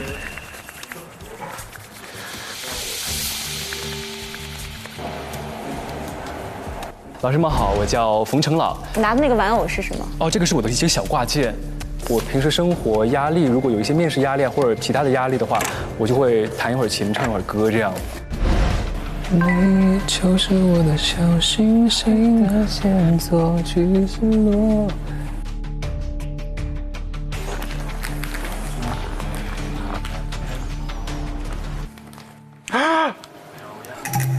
他怎么了？他下来了，那就是我了。你是要充能吗？击个掌。耶！加油！加油！加油！加油！加油！加油！看你们了，全组的希望！加油！加油！哦，加油！加油，朗子，相信自己。没问题，程朗。狼子来了，走吧。走了。放一台阶。等到最后一个不紧张了吧？等到最后更紧张了，已经。为什么？不知道。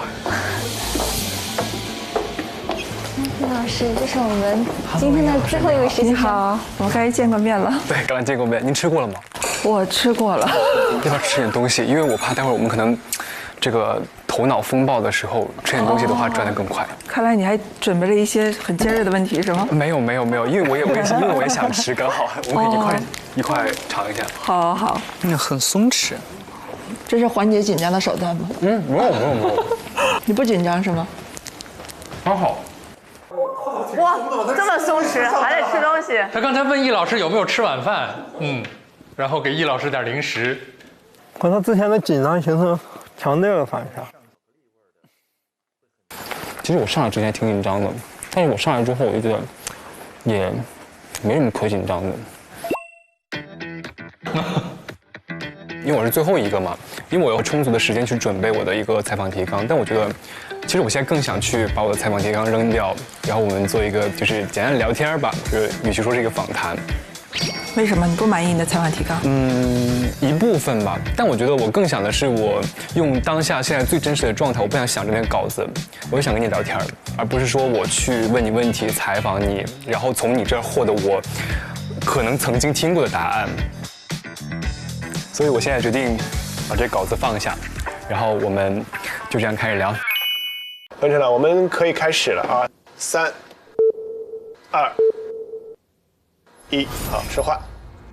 嘿，易老师您好。你好。很高兴又再一次的见到你。这种松弛很宝贵。为什么是再一次呢？来，请坐，请坐，请坐。因为其实，在去年年底的时候，我非常有幸参加到了一档综艺的录制。火星吗？对，是的，对，我就特别有缘。你知道，我记得那期当时是我听到有易老师来的时候，我特别激动。哦，因为我感觉哇，有种意外之喜。曾经我在自媒体上刷到过很多有关于易老师的一些切片，所以我特别想要拥有一个机会去真正的了解易老师是一个什么样的人。刚刚为什么我们要握个手呢？因为当时在那期综艺的录制当中呢，您说到，就是你在一些1v1的采访当中，你会感觉到非常有压力，非常紧张，所以希望通过我刚刚那双手一个正常的温度，能够让你感觉到放松一点。不错，是个不错的状态。我觉得还不错，开场不错。他找到一个点，但是易老师也有这个自己的经历在里边，讨喜，非常好，对啊。首先，我想进行几个简单的快问快答。第一个，您觉得您喜欢做一个主持人吗？您的答案是喜欢做一个主持人。哎，我从来没有想过这个问题，因为你怎么界定的主持人和你认为的主持人是哪一种？因为我们主持人细分很多种的。比如说，或者换个问法吧，您觉得您喜欢你现在的职业吗？他不适合问快问快答。就快问快答有时候可能适合像梁田这种感性的或者偏娱乐一点的这种太理性，他会把你这个问题先分析一遍。对，他要求我这个答案有没有漏洞，不能让你抓住漏洞。换个问法吧，你喜欢你现在在做的事情吗？我接受。接受。你接受，就是在这背后没有热爱在吗？因为我现在做的事情并不只是单一的去做采访，我现在有很多种其他的工作。明白。所以我接受现在的生活状态。好，来第二个问题，就是其实我们在网络上，我们搜“易立竞”这3个字的时候，往往出现的一堆形容词，比如说像冷静、理智、冷酷，或是一针见血。您觉得在这些形容词里边，有哪些是比较贴切你自己真实的状态呢？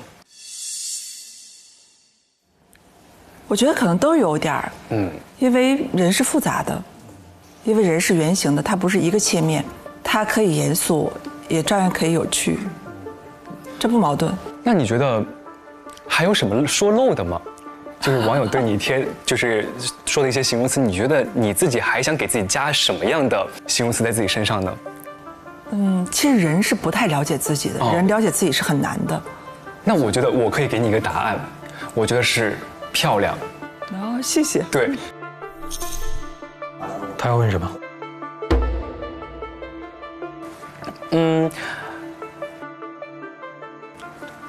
我想知道的一个问题就是，你觉得自己漂亮吗？其实这个问题如果后边没有后续的，挺冒犯。当然很冒犯了。我应该是活得漂亮，干得漂亮。我觉得谁都可以漂亮，谁都会有漂亮的瞬间，而且它和长相没什么关系。当然，我们看怎么定义，因为我们有的时候在沟通的时候会说我们的对于这个词语有没有达成统一的认知和定义，这才是继续下边话题的一个很重要的前提。就是因为人和人之间是不一样，每个个体的话，对于一些词汇、对于一些事情的认知是不一样。我们要达成统一的概念，再往下聊，会更有效一些。比如说漂亮，那你指的漂亮是外在的还是内在的，还是生命的姿态？或者您能不能跟我分享一张您觉得特别漂亮的一张照片？我觉得易老师现在已经明确地说，我们两个都没有达成一个基本共识，你到底要表达什么？他们的主题是什么？是主持和热爱是吗？关键词2个，一个是主持人，对啊，另外一个自己选择一个，他们自己选，自己做一个。他选择是漂亮是吗？我不是很清楚，但我感觉他似乎在用漂亮。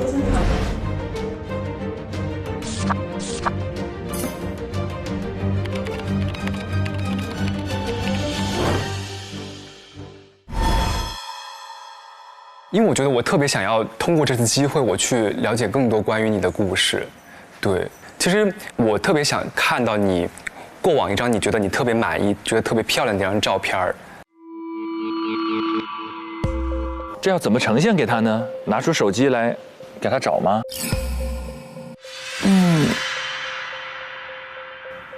我觉得现在拍就可以。每一步都给他救回来了。您觉得当下这个瞬间很漂亮是吗？是的，因为我在工作中，我会欣赏我自己在工作中，或者叫我接受我自己在工作中的样子。明白。其实“漂亮”这个词儿，在你作为主持人这么一长段时间里边，您觉得它会给你带来困扰吗 ？Oh no！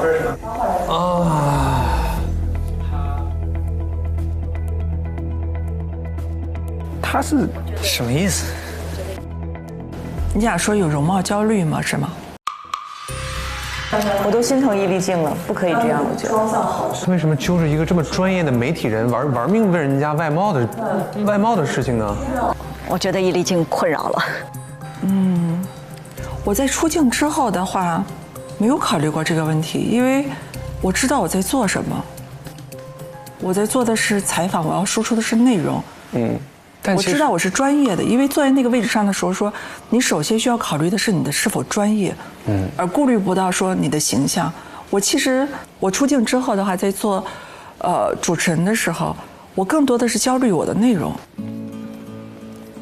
以前文字记者不需要你什么妆发呀之类的，然后所有的这一套流程，在做出镜之后，这个事情对我造成了很长一段时间都造成困扰。我专心致志在准备我的采访提纲，然后化妆师、造型师什么的话，服装，然后什么要穿什么样的鞋，然后在你面前在那儿忙成一团，特别打扰我。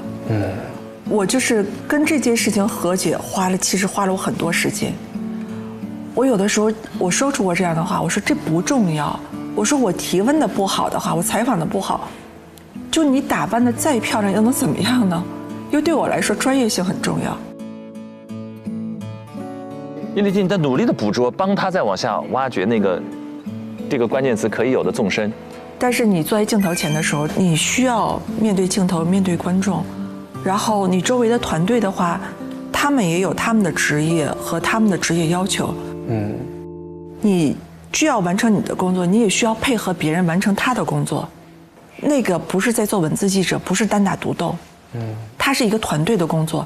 所以你的形象的话，无论是不是大众认为怎么样，在你现在这个状态下的话，它必须是他们的职业要为你加分。当你妆造好之后的话，比你妆造之前的形象，你会看到自己在镜子前样子，你会觉得说，确实很好看，确实很好看。易老师还是很有素养，意外得到了一个好故事。其实我今天准备了一份小礼物给老师。我待会儿再揭晓。其实我觉得漂亮这个东西，它在我们作为一个主持人，它是不该被定义的。外貌的漂亮那是一种漂亮，内在的漂亮也是一种漂亮。就是我们作为主持人，我觉得我们需要去由内而外的做到都漂亮。我实际觉得他最后是想绕到他现在所讲的这段话来。对，但是他整个过程是不好的，完全跑偏了的。他没有任何的恶意，他就是太年轻了。然后我今天呢，其实我画了一幅很简单的画送给老师。你自己画的？对，是的，就可能有点简单。这儿童画很可爱啊。对，就是我只会画儿童画，然后我已经非常努力的把我想要那种老师的样子画出来了。哦。对，这个是我蓝色衣服，然后我现在的一个状态就是哇，我特别崇拜，然后感觉自己特别想要去见的人现在出现在眼前，然后这位是您。对。然后我今天这个主题其实是一个漂亮的主持人。对，我是觉得您是真的漂亮，就不仅是外貌上的漂亮，包括您热爱生活，您对你的生活很满意，你所有的内在、你的生命力、你的生活态度，都让我觉得，哇，这个人真的好漂亮，就跟我想象中的一模一样。谢谢。哦，很珍贵，谢谢，太可爱了，来给大家看一下，一个漂亮的主持人，你这真是用心了。我也特别感谢您，就是今天能在这里跟我分享一些关于你在做主持人的一些心路历程，我觉得那也是一个非常漂亮的故事。好，谢谢您，谢谢。好，但是怎么说呢？歪打正着，他也确实激发了易立竞几段很精彩的回答。我觉得他是想让易老师说出更重要的是内在。他真的这个开始，我还觉得，哎呦，难道冯正朗会给我们一个完全不一样的状态？可是我听到后半段的那个访谈，我是真的很难受。这边老师好，易老师，你们好，辛苦了，易老师，好久不见，辛苦你了，太不容易了，好久不见。易老师，你好，您坐，请坐。好。采访一下您的感受。我的感受好难，太难了。我感觉您在忍耐。没有，就是会试着调整自己，就是说，哎，他们是学生，是年轻的孩子，就是你需要有一些耐心。这中间的话，可能都会有一丝丝的就觉得说，哎，就是这样的一愣的瞬间。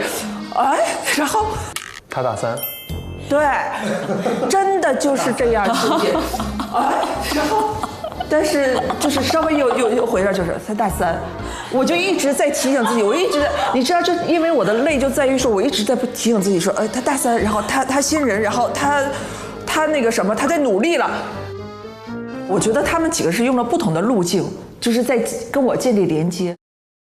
相对来说，就是这3个人里边，你觉得相对来说谁好一点？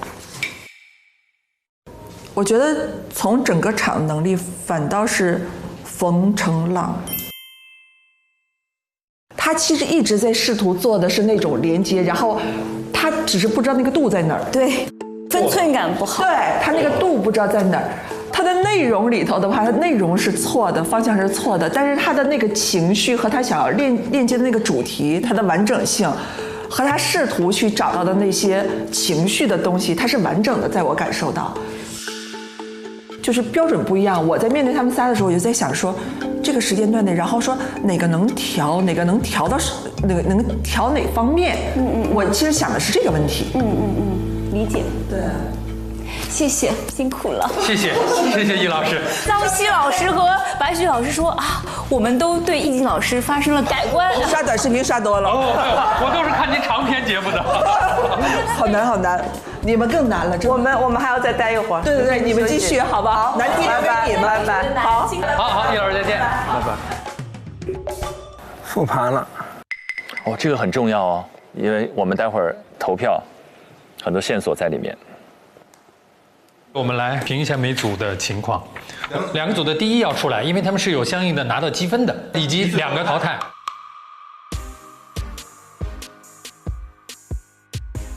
从新闻开始，第一组是王玉和王韵林他们2个人，王玉和王韵林都有亮点，我都能记得下来。就王韵林她的整个表情管理啊，然后形象啊，各方面都很有经验。王韵林语流都很顺畅，然后王玉她其实是挺有掌控感的。那么对。同时呢，老主任刚才也提出了，其实我们从平台方和我们的监管方，我觉得易家也不错。他从心理角度反过来想，那很多小孩做成人打扮，这个角度非常好。我觉得他有一个问题，就是他左右嘉宾的观点已经。我想提出一点，我觉得比较单。这个是不行的。从感官上来说，张诗雯非常大气，而且台风极其稳健。而子泰他因为耳机的问题，他那1分钟其实是开了天窗的。好，那第2组访谈，我觉得刘奎自己的输出比嘉宾多，自己的观点比嘉宾的观点还要再给的更猛烈，但他又表现出一个非常谦卑的一个姿态。我觉得彭真超出我的预期，就是他是完整和成熟的一个访谈，但他略微有一点点没有经验，他应该多准备几个快问快答。冯程朗就是他会绕在一些问题里边。上次综艺录制的时候，您穿的是一身新中式的一个外套。张宁宁今天整体表现很怯很弱。林蔚有一个吃亏的地方，你知道吗？他太像小孩，他没有问题，他很多时候都不是问题，就是一个感觉，一个表达。不过还是那句话，他们就那么短的准备时间，在我看来是非常关键的一个很要命的一个问题。但是我们真的在讨论的时候，其实是他对于这个问题本身。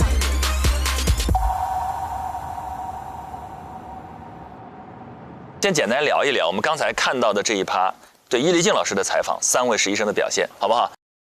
我可能会更喜欢杨凌卫一点。凌卫，你是一如既往。凌卫可能相对来说他紧张一点，但我跟他采访，但是我大概能知道他在想问我啥，或者他想通过我这知道啥得到啥，可能他对我来说更明确一点，这是我的感受。我可能也和志胜哥的想法差不多吧。而且我觉得其实那个凌卫他中间不是出了点小状况吗？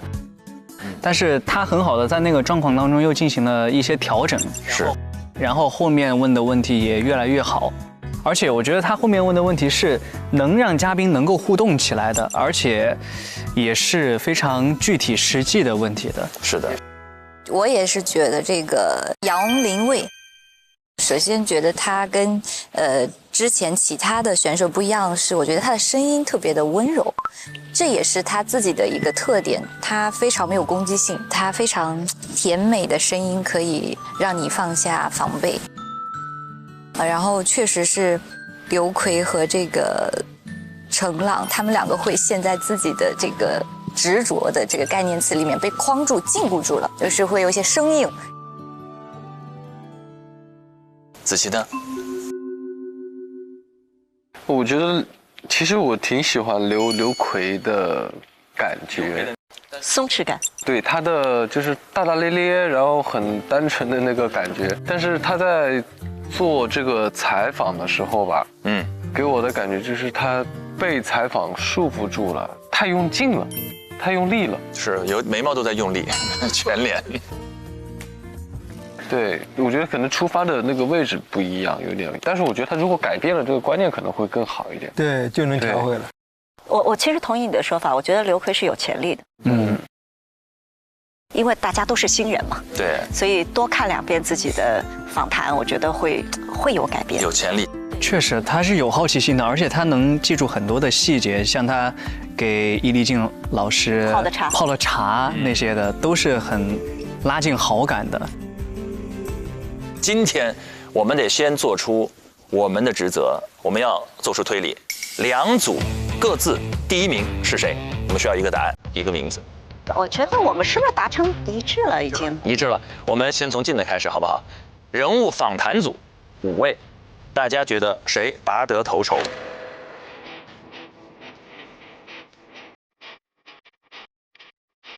访谈组，我认为庞征。庞征真不错。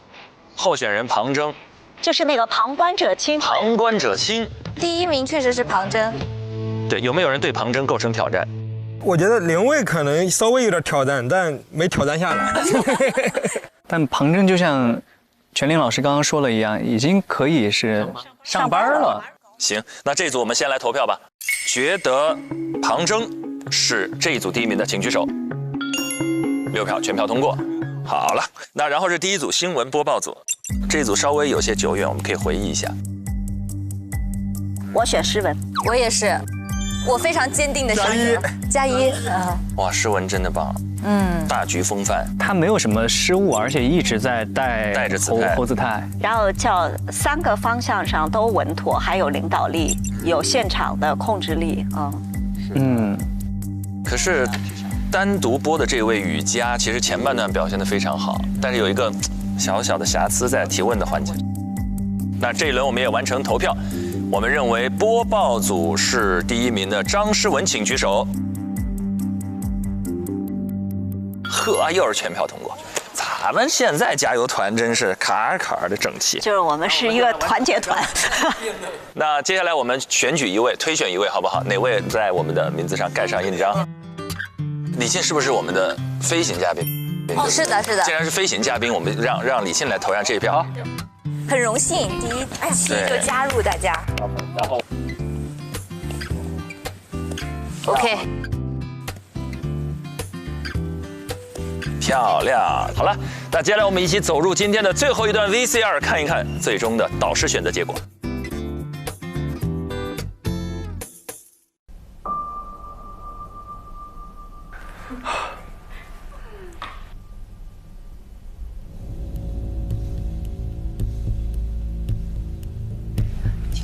今晚应该会出结果，是吧？今晚应该会出结果，不知道。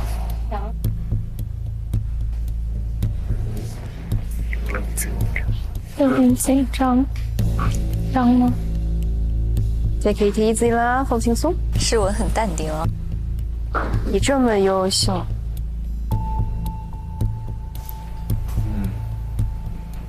为什么我感觉我们这一季压力这么大？是我的错觉吗？是因为我体会在其中了吗？可以看出新闻行业、传媒行业是非常卷的一个行业。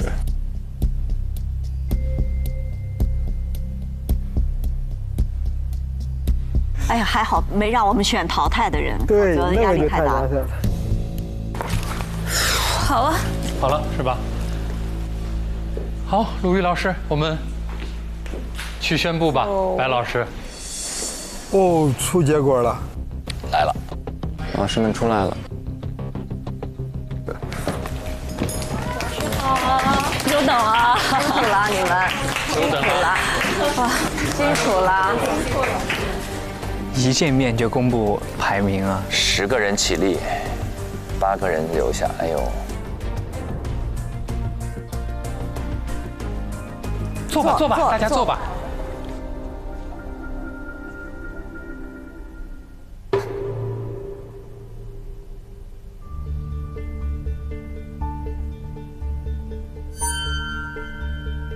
看谁今天会离开？太狠了！哇，大家久等了，辛苦了，期待了很久，确实我们也商量了很久，整个结果对于我们来说也是非常艰难的一个决定。就是首先呢，要感谢各位来参加我们的这个 offer 的竞争，也恭喜你们完成了第1个课题任务的整个的挑战和考验。其实今天你们所有人的表现有给我们惊喜的地方，但是也确实有很多不尽人意的地方。哦，我自己。希望我们通过接下来1个月的共同的努力，来一起提高，让自己变得更好，更适合这个 offer， 好吗？那首先我来宣布一下我们今天的采访组和新闻播报组的2个第1名，好吗？来了。哦。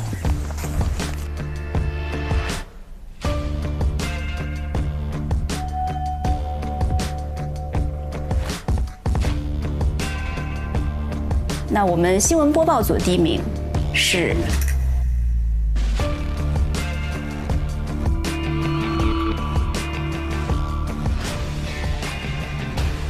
张诗雯，张诗雯。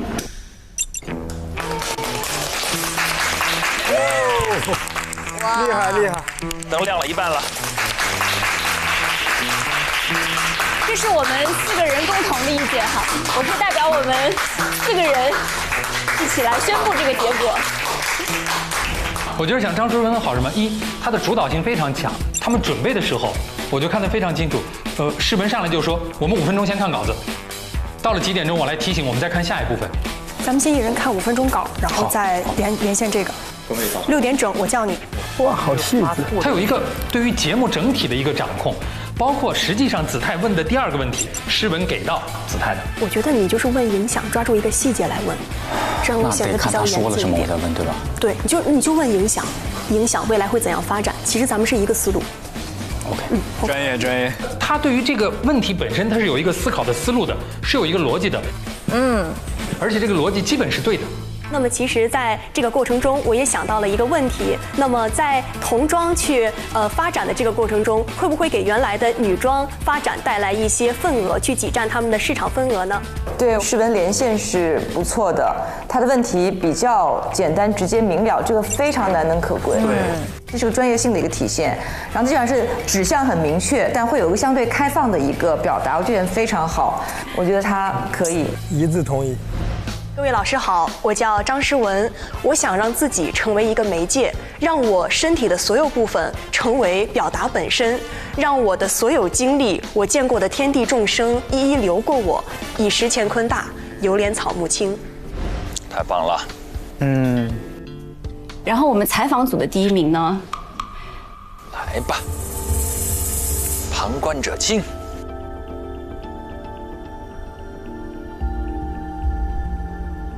你们有感觉吗？哎呀，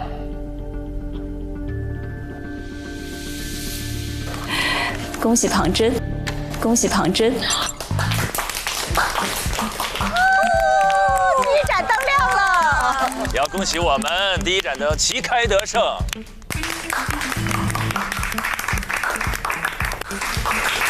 整个的交流氛围非常的好，很和谐。我觉得对于你和梁田来说都是非常愉快的一次交流。它是一个完成度很高的一个访谈，就是我能够完全感觉到它有一个套路，对吧？先给你套近乎，很久我又见到你了，然后呢，就是抛2个我表示我对你很熟悉，然后你想回答的问题，然后把他的问题1、2、3问完，就是一个完整度。然后，其实我们今天这期节目会有2个关键词，一个是主持人，一个是选择。好棒！就是我真的很喜欢他所有的话术，一点都没问题。没问题。那个快问快答，我是真没想到，我是觉得已经结尾了，有很多巧妙的小心思在里边，挺棒的。而且快问快答确实放在结尾会比较好，比较惊喜。一上来你就会觉得节奏过于快了，对，有点压迫感。那接下来还有其他晋级的6位实习生。哦，6位实习生，紧张。我来一一宣布一下哈。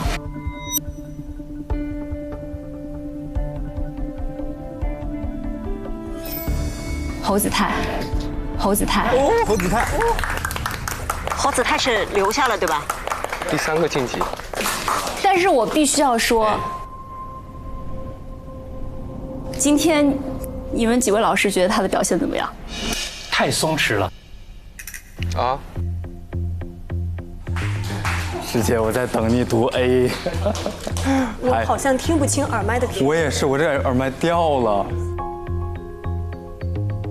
说的好是松弛，说的不好就是实在真的没有求生欲。对不起，老师。所以你今天要好好谢你的搭档。好，谢谢诗文姐。但是也因为你的表现，让我们觉得张诗文特别棒，所以你衬托了他，没有比较就没有伤害。子泰晋级了，有没有说明播音组可能就全员晋级？啊，那采访组要淘汰2个？按照这个逻辑，就像这样哦。好，接下来第4个。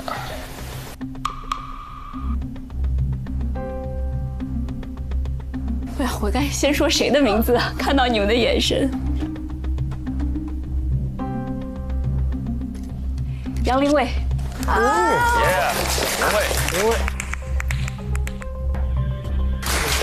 快要哭了。谢谢老师。林卫非常棒，算是访谈组的第2名，应该实至名归。非常不容易啊，因为易立竞老师也不是一个很容易的采访对象，然后在整个过程当中，你还是没有发怵，很好的完成了你的整个采访，完成度是很高的。只剩一颗悬着的心放了下来，踏实了。接下来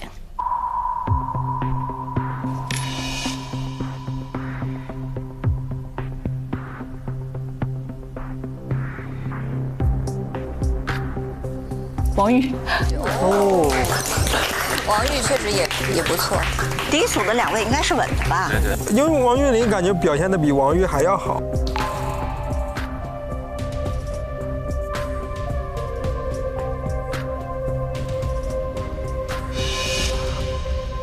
老师，我有什么问题吗？就直接给我了。我们每个人都记了好多。对，我觉得太长了。对，我们回头慢慢跟你们说吧。对，现在就晚了。但你记得你们2个结束的时候，我是第一个给你们鼓掌，是吗？对，我给我很大鼓励。对，你跟你的搭档搭配的非常好，你也要谢谢你的搭档，你的搭档也非常出色。感谢。好，所以接下来就是给搭档的。王玉林，玉林听到这个时候，我也稳了。王玉林今天表现非常出色，谢谢各位老师。接下来，我只有2个了。上次见老师的时候，哎呀，瑜伽，送个话，前几次他带了不是一个小汇报吧，然后其实我特别希望有机会能够。他之前都是第1名，他没有感受过第2的味道。扛住，扛住，扛住，扛住！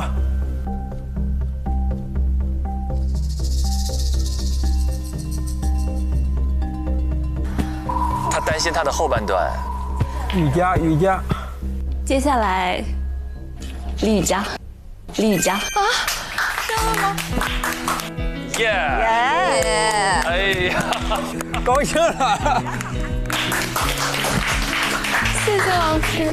确实有需要提高的地方，但是前面的播报还是非常亮眼的。好，谢谢老师。回头慢慢聊哈。好。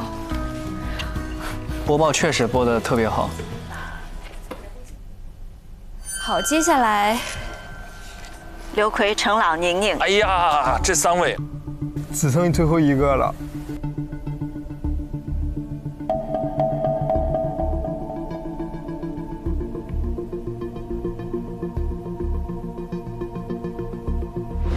我选的是刘奎和冯程朗。刘奎，我同意。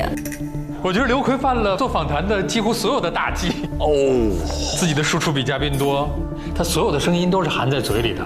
时代的大背景送你之下，真的日光之下无心事。所以刘奎我们是没有异议的，是吗？刘奎没有意见，也就是程朗和宁宁之间。我对程朗是抱有很大的期望的，但是我觉得他一开始就是从头到尾反复在表达漂亮的这个话题。你觉得自己漂亮吗？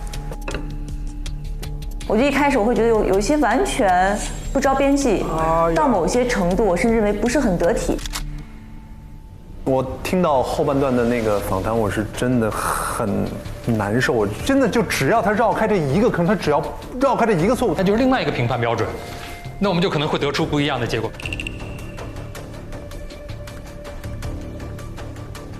我很同意大家对于他在整个这段采访当中的表现是毫无分寸感，但是被访者他都会觉得说他身上有某种特质是适合做主持人的。我觉得第3个冯程朗，他把整个场串起来。我的感受说，我说你适合主持综艺。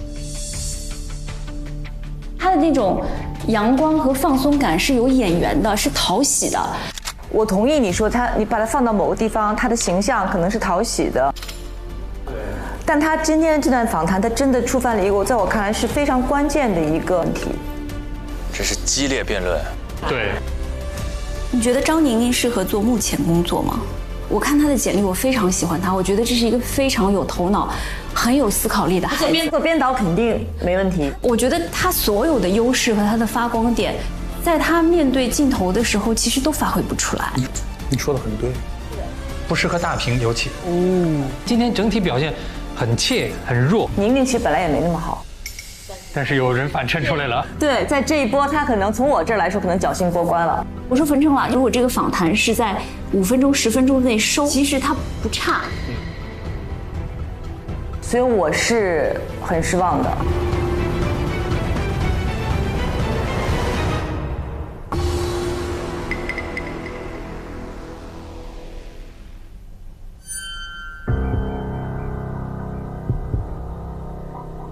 的确害怕。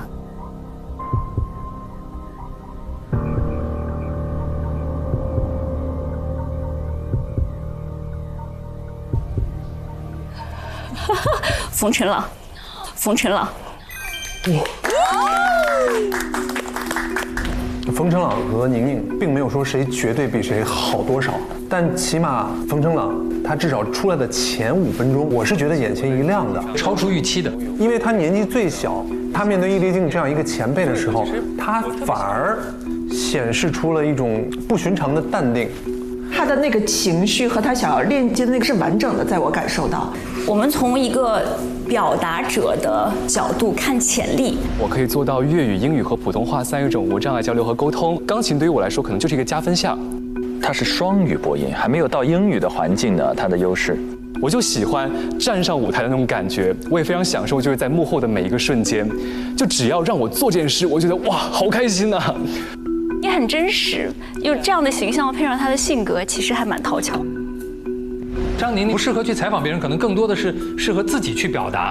梁田的采访很多是梁田在帮他补，而不是他在引导梁田去讲他的故事、他的经历。仅以这场比赛表现论胜败，他可能是这5个人里面最弱的一个。哎呀，冯晨朗。哇，那宁宁和刘奎走了。你是觉得你要被淘汰了吗？我已经准备好买票了 ，I want to buy a ticket and go to home right now。临别赠言都想好了吗？对，我特别希望有机会能够跟老师们讲一下我的一些小的想法，但我觉得讲起来的话可能会比较长篇大论。今天实在没时间了。对，坐吧。谢谢谢谢谢谢。好残酷啊！哎，太残酷了。所以我们已经把能够晋级到我们的实习阶段的实习生的名字都公布了。那接下来我们还有2个公牌，非常感谢刘奎和张宁宁能够来参加我们的这次的竞选。来，刘奎，谢谢老师，留作纪念好吗？好，谢谢老师。就是我们4位老师都要非常诚实的跟你说，可能在今天的整个任务的完成上，你和别人相比没有那么大的优势，但是你的人生和才华没有必要被主持人3个字定义。或许在别的平台有其他的机会。就是我想哈，如果是徐志胜来参加我们今天的这样一个节目和竞选的话，也未必能拿到 offer。我可能都入选不了这10个人。所以继续加油。好，特别感谢老师们，感谢。谢谢老师。我们真的都非常的喜欢你。然后你也是一个非常成熟的表达者。但是表达也不一定要以主持人的方式来表达，你是一个我们心目当中真正的 KOL、Key Opinion Leader 意见领袖，所以继续用你的方式去表达和影响更多的人。谢谢老师。但宁宁其实她的那个还有内在的。各位老师好，我是张宁宁，现在是清华的一名硕士生。我觉得其实，在电视台里面的实践是非常有责任性的表达。相信大家都非常。我是觉得能够去更加的突破自己，去让表达更加的有厚度，更加的有力量。欢迎来到今天的节目，我是张宁宁。虽然我不是一个科班出身的主播，知道我表现很差，不是很差，怎么会宁宁？但是我会觉得在这里已经非常荣幸了。未来，我希望能够成为最真诚的讲述者，更多的人看到内容背后的力量。喜欢你所有的思考、观察和表达。未来还会再见。宁宁的思考性和思考能力是在的。大家好，我叫刘奎，来自南京艺术学院。我不是一个好的表达者。刘奎，哎呀，在过程中我也能够感受到话语空间状态存在的差异。赵老师您好，能我有这样的机会跟易林老师这样的交谈，我觉得形式之外，内心很多东西，老师真的有在很真诚、很真诚的给我方针和指导。未来努力成为一个有特点的、能够真诚交流、给别人带来温暖或者说快乐的主持人。挺残酷的，其实这俩孩子都能带，都有成长性。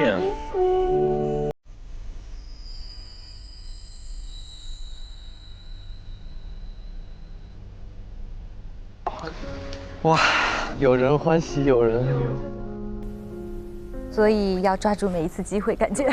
好，各位请坐吧。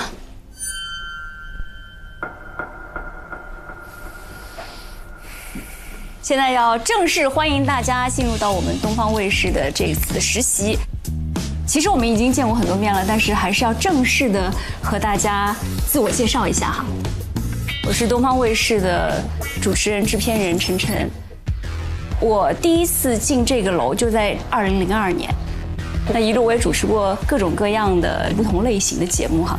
那我是第一次做带教老师，真的是一个非常重的职责。然后昨天我和我家属沟通这件事，因为我家属是一个大学老师，我跟他说该怎么教这个年龄的孩子们，他说高要求高支持，所以如果真的要求太高的时候，请大家多多包涵。挺好。好，我是上海广播电视台新闻综合频道主持人臧希，是一个爹味儿很浓的带教老师。希望未来的1个月的时间里，跟大家多多的沟通。大家有什么想了解、想问的，可以随时随地来找我，我也很愿意和大家交流。更希望从大家很多00后的身上学到一些我现在可能已经落伍的东西，好吧？谢谢。我是东方卫视的新闻主持人柏旭旭。18年前的这个时候，陈真老师目送着我离开了这栋楼里的一个舞台，跟他们两个的境遇几乎是一模一样的。但是人生就这么奇妙，我离开了这里的舞台之后，兜兜转转，我一路竟然成了我从来都没有梦想过的东方卫视的主持人。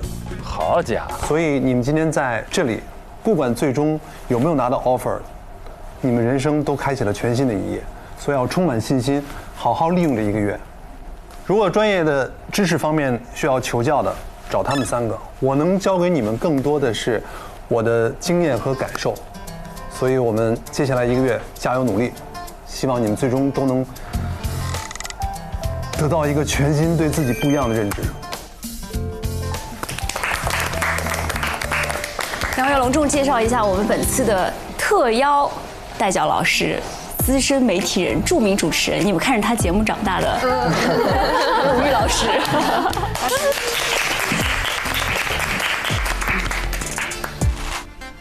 大家好，我是陈鲁豫，很荣幸能够和大家成为同行。我做电视应该有32年，就是我是一个很少会想起时间，所以我也没有认为你们是小孩儿。因为某种程度，我认为我也是个小孩，所以我们是平等的。但我会觉得我有一些工作经验可以跟你们分享。最终，我特别希望你们能够找到属于自己的声音，然后你一定要加油，好好用这个舞台，这舞台非常好。那在接下来的1个月的实习当中呢，我们会有8个考核的课题。来全方位的考核你们作为主持人的能力和素养。那每次考核的优胜者呢，可以获得一定的分数。那最后哈，这个考核分数达到100分的，可以进入到我们的终极面试。过关斩将还有一个终极面试，来竞争最终的 offer。那我要强调一下哈，我们的 offer 只有1个。太残酷了。它就是正式入职东方卫视。所以期待大家都能够拿出最好的状态，加油！哇！8个人进1个，还不止8个，中间可能会有踢馆，但是最后就1个 offer。哦。正式入职东方卫视真的是一个很不容易的机会。好，那接下来我带着大家在我们的整个的工作环境当中看一看。你们明天开始就要开始上班了。对，明天将成为一个正式的实习生。这间大家都已经看过了，这是我们的大会议室，我们一共有2个会议室。这间大会议室可能未来全员集结，包括我们分组进行讨论的时候，可能会有一组在这边。然后我们到外边来，这片是我们的休闲区域，有饮料可以供给大家喝。如果大家觉得夏天热的话，可以制冰。条件真不错呢。这边，这2个是剪辑室。包括一个化妆间，最里边呢是一个配音间，配音间起点很高。未来大家可能会在考核当中遇到做片子，包括做一些专题节目的时候，可能会用到这里。这里是2号会议室，大家也可以在这里进行讨论。好，到这边，这4个是我们4位带教老师的办公室，这间是我的，我对我的稍微做一些介绍。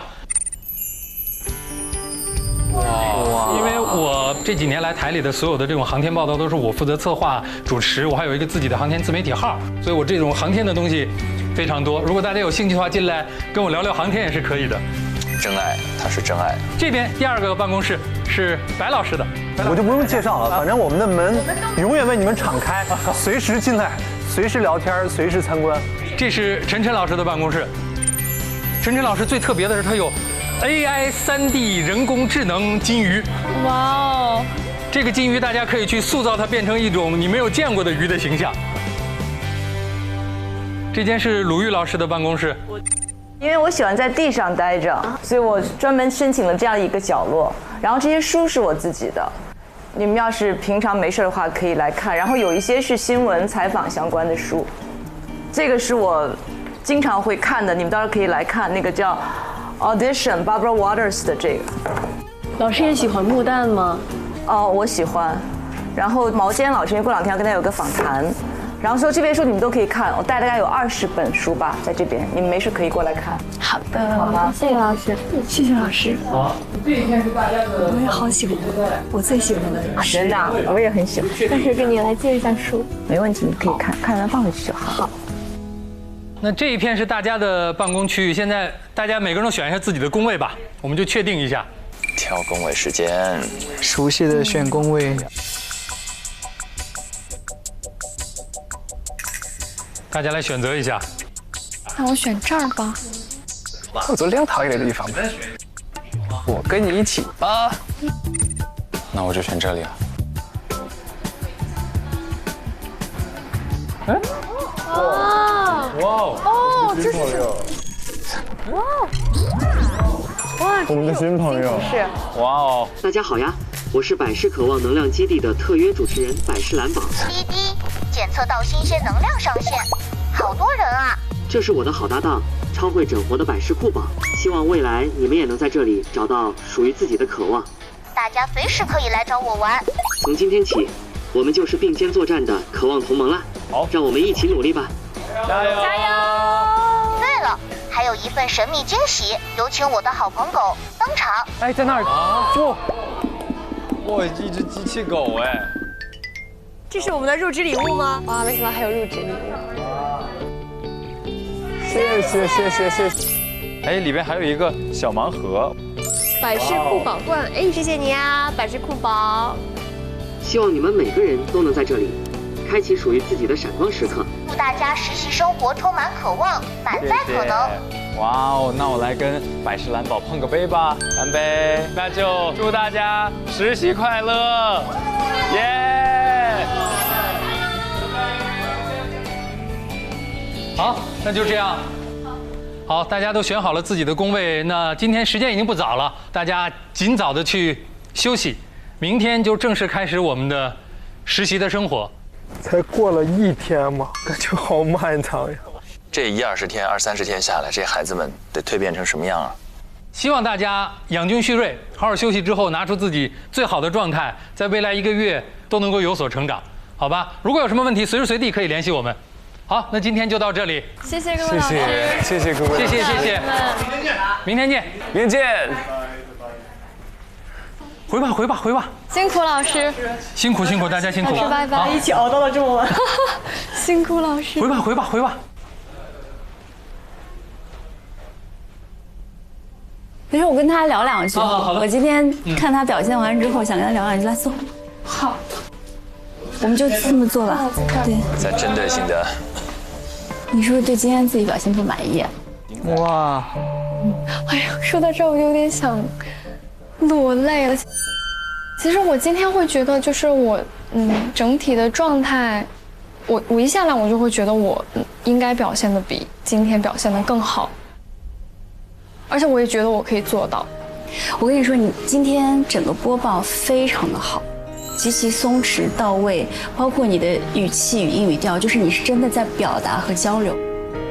问题出在哪儿？就是我觉得你这个第1名是你过去的那个学习能力的证明，但是你没有必要把这个第1名就变成自己的一个标签，不是什么事情都一定要第1名，要最好的。所以我特别想跟你说，你接下来一定要平常心。平常心，就是你，因为你想要，不好意思啊，老师，没事啊。哎呀妈！就是你一定要放平自己心态，有时候太高的要求，欲速则不达。可能是我自己对自己的要求。我觉得其实我是一个非常敢要的人，就是如果这个机会没有到我这儿来，我就去争取；如果它到我手上，我一定不会让它放走。我是这样的一个性格。我确实要思考一下，是不是这个第1之前给我的光环变成了现在我做的一个枷锁。对，所以就是你一定要平常心。还有就是，我就觉得你给自己压力太大了，所以我一定想要跟你说这个话，放轻松。谢谢老师。哎，我想抱抱你。谢谢。平常心。好，我慢慢调整我的心态和我的想法和我的思路，接下来我会努力的。谢谢老师。你已经很优秀了，不要对自己要求那么高，好吗？好，谢谢老师。哎呦，我就是个泪点很低的人，泪点有点小低。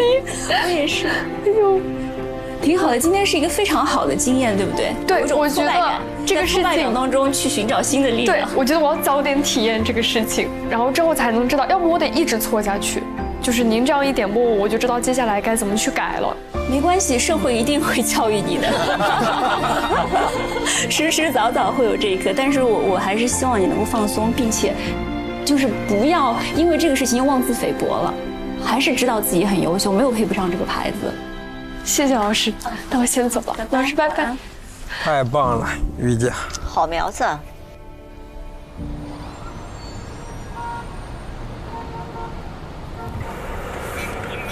奔波1天了，我现在只想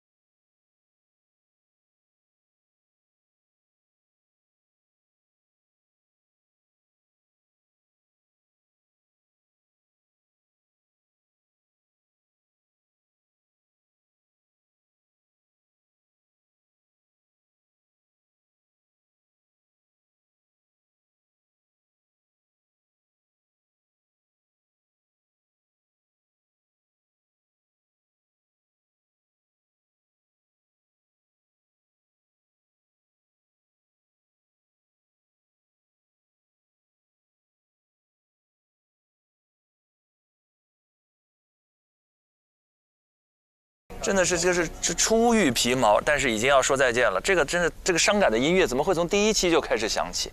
但这就是这一季，好可惜。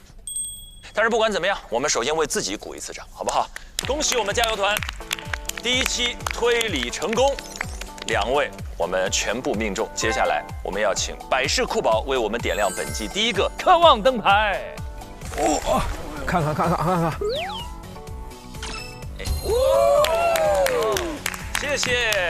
谢谢酷宝，我们要继续加油啊！李沁后半段可能无法一直陪伴我们，但在你在的时候，100%命中，是一个很好的开始，是一个非常好的开始，绝对。那我们回到剧情里的小细节里，刚才有一位提到了，放平心态，雨佳，专业第1名，绩点第1名，长时间第1名，他对自己有个巨大的压力。在这种压力之下，有没有可能有时候反而会动作变形，或者在卸下这种压力下，有没有什么经验？那峻霖，你也是年级并列第1，我只是侥幸过，这个第1只是其中微不足道的小一环，在你的当下有看待他的或处理他的方式和态度。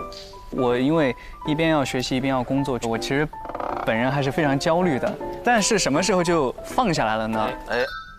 就是排名掉的那一天。释然就在那一刻。就发现其实也没有什么大不了的。因为我自己知道我在努力，我永远把自己当做一个学生，在不同的领域都有我不同的老师。我认为这是一件非常有趣的事情，就是不断的去拓展自己的未知面，不断的去尝试新鲜的事物，而且不一定你要去做到最好，做到第一，因为我认为只要你定语加了够多，你总也能找到一个你自己的第一。对，怎么着都是第一。但是第一往往不一定是那个最适合的那个，去做那个最适合的自己就好了。哎呀，今天是实习生们的第一天的工作表现我们其实也感觉到了今年的职场真的不一样。首先，从法律到媒体的这一个巨大的跨度，意味着跟我们屏幕前的每一个观众都更近了。因为法律稍稍离我们还有点距离但是媒体无处不在。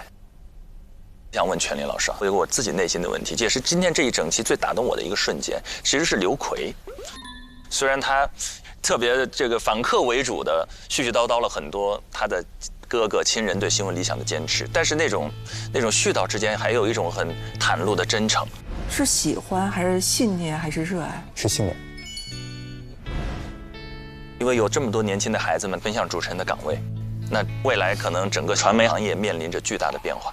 全林老师是这样资深的传媒人，我也想在最后的时候问一问您在这个问题上的看法或态度。我儿子考了传播，大学，对，这不是我的建议。我甚至劝他认真思考，然后他的结论是，其实无论技术怎么变，环境怎么变，传播永在。我认为他说的是对的。厉害。谢谢全林老师最后给我们的坚定，感谢。渴望就可能，心动就发生。本节目由酷爽带感点燃无限渴望的百事可乐冠名播出。好了，今天的第一期就到这里。我们谁都没有想到，到第一期刚刚初见就迎来分别，但接下来他们面临的每一个考验，可能都比今天要更残酷。从明天，他们就要正式踏上自己的工位，展开为期1个月的实习生活了。他们会面临怎样的挑战？我们拭目以待。各位，今天节目就到这里，拜拜，我们下期见，拜拜，拜拜。这一次的考核内容，新闻专题节目的选题策划，就是要考验大家全方位的能力。本轮考核分为宣讲和辩论2个部分，你们8个人呢会分为2个组，获胜那个组的4名实习生会获得10个考核积分。就首先你要展示你自己的方案，除了要坚定自己立场之外，还要去寻找对方的软肋和弱点。要好看了，要好看，这下有瓜吃了。我们的这个组长分别是张诗文和庞真，上一个课题的第1名。我们尽人事，听天命。我觉得我们现在做到最好就可以了。我们肯定能赢。就只有一个字，就是赢字。这次必须要拿下。这个课题我也想要拿到分。当然可以。情绪价值、情绪经济，可以撸猫撸狗啥的，那个感觉会比较普遍。我觉得宠物殡葬是可以说的，可是没有养宠物的人可能就共鸣不到。很火的情绪经济就是骨子，盲盒经济这块先不碰了。我是说未来你不做一个展望吗？节目不是论文，我们把一个点说清楚就好。就是在一个节目里，你真的不能既要又要。不是，我既要不是哪个既要又要了。哎呀，他们这个团队太需要加压玩具了。这个选题足够新，有流量，而且它会更新迭代出不同的形式。记住，我们是 vlog 新闻，我们的重点还是在新闻本身。新闻是什么？内容为王，形式为大。我们有信心把它做成一档循循善诱的、丰富多彩的，并且严谨扎实的节目。有的时候呢，什么都想要，可能会害了你。这次的一个 pre 的形式，其实重点是强调在一个新闻栏目的策划会。其实我认为我们今天 focus 在点是选题。是我们的这个主题，它是具有故事性的。那么我们想问，你们是除了选题以外没有别的亮点了吗？压着这面子在走，绵里藏针呢。没事，做吧，会给你们发邮件的结果。太有悬念了。我的天，整的老紧张了，我最尴尬。好，各位，邮件发送成功。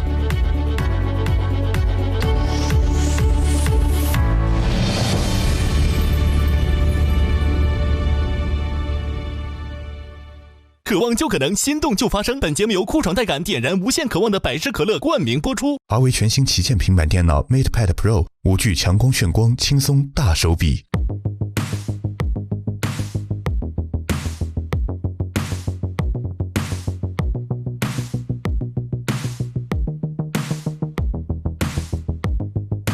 你想成为怎样的人？在追逐的梦怎样成真？你带着对未来的疑问，奔跑着，前行着，坚持着，拼搏着。你可以打破极限，用尽全力闯出上微博搜索“令人心动的 offer”， 最优解的资讯等你解锁。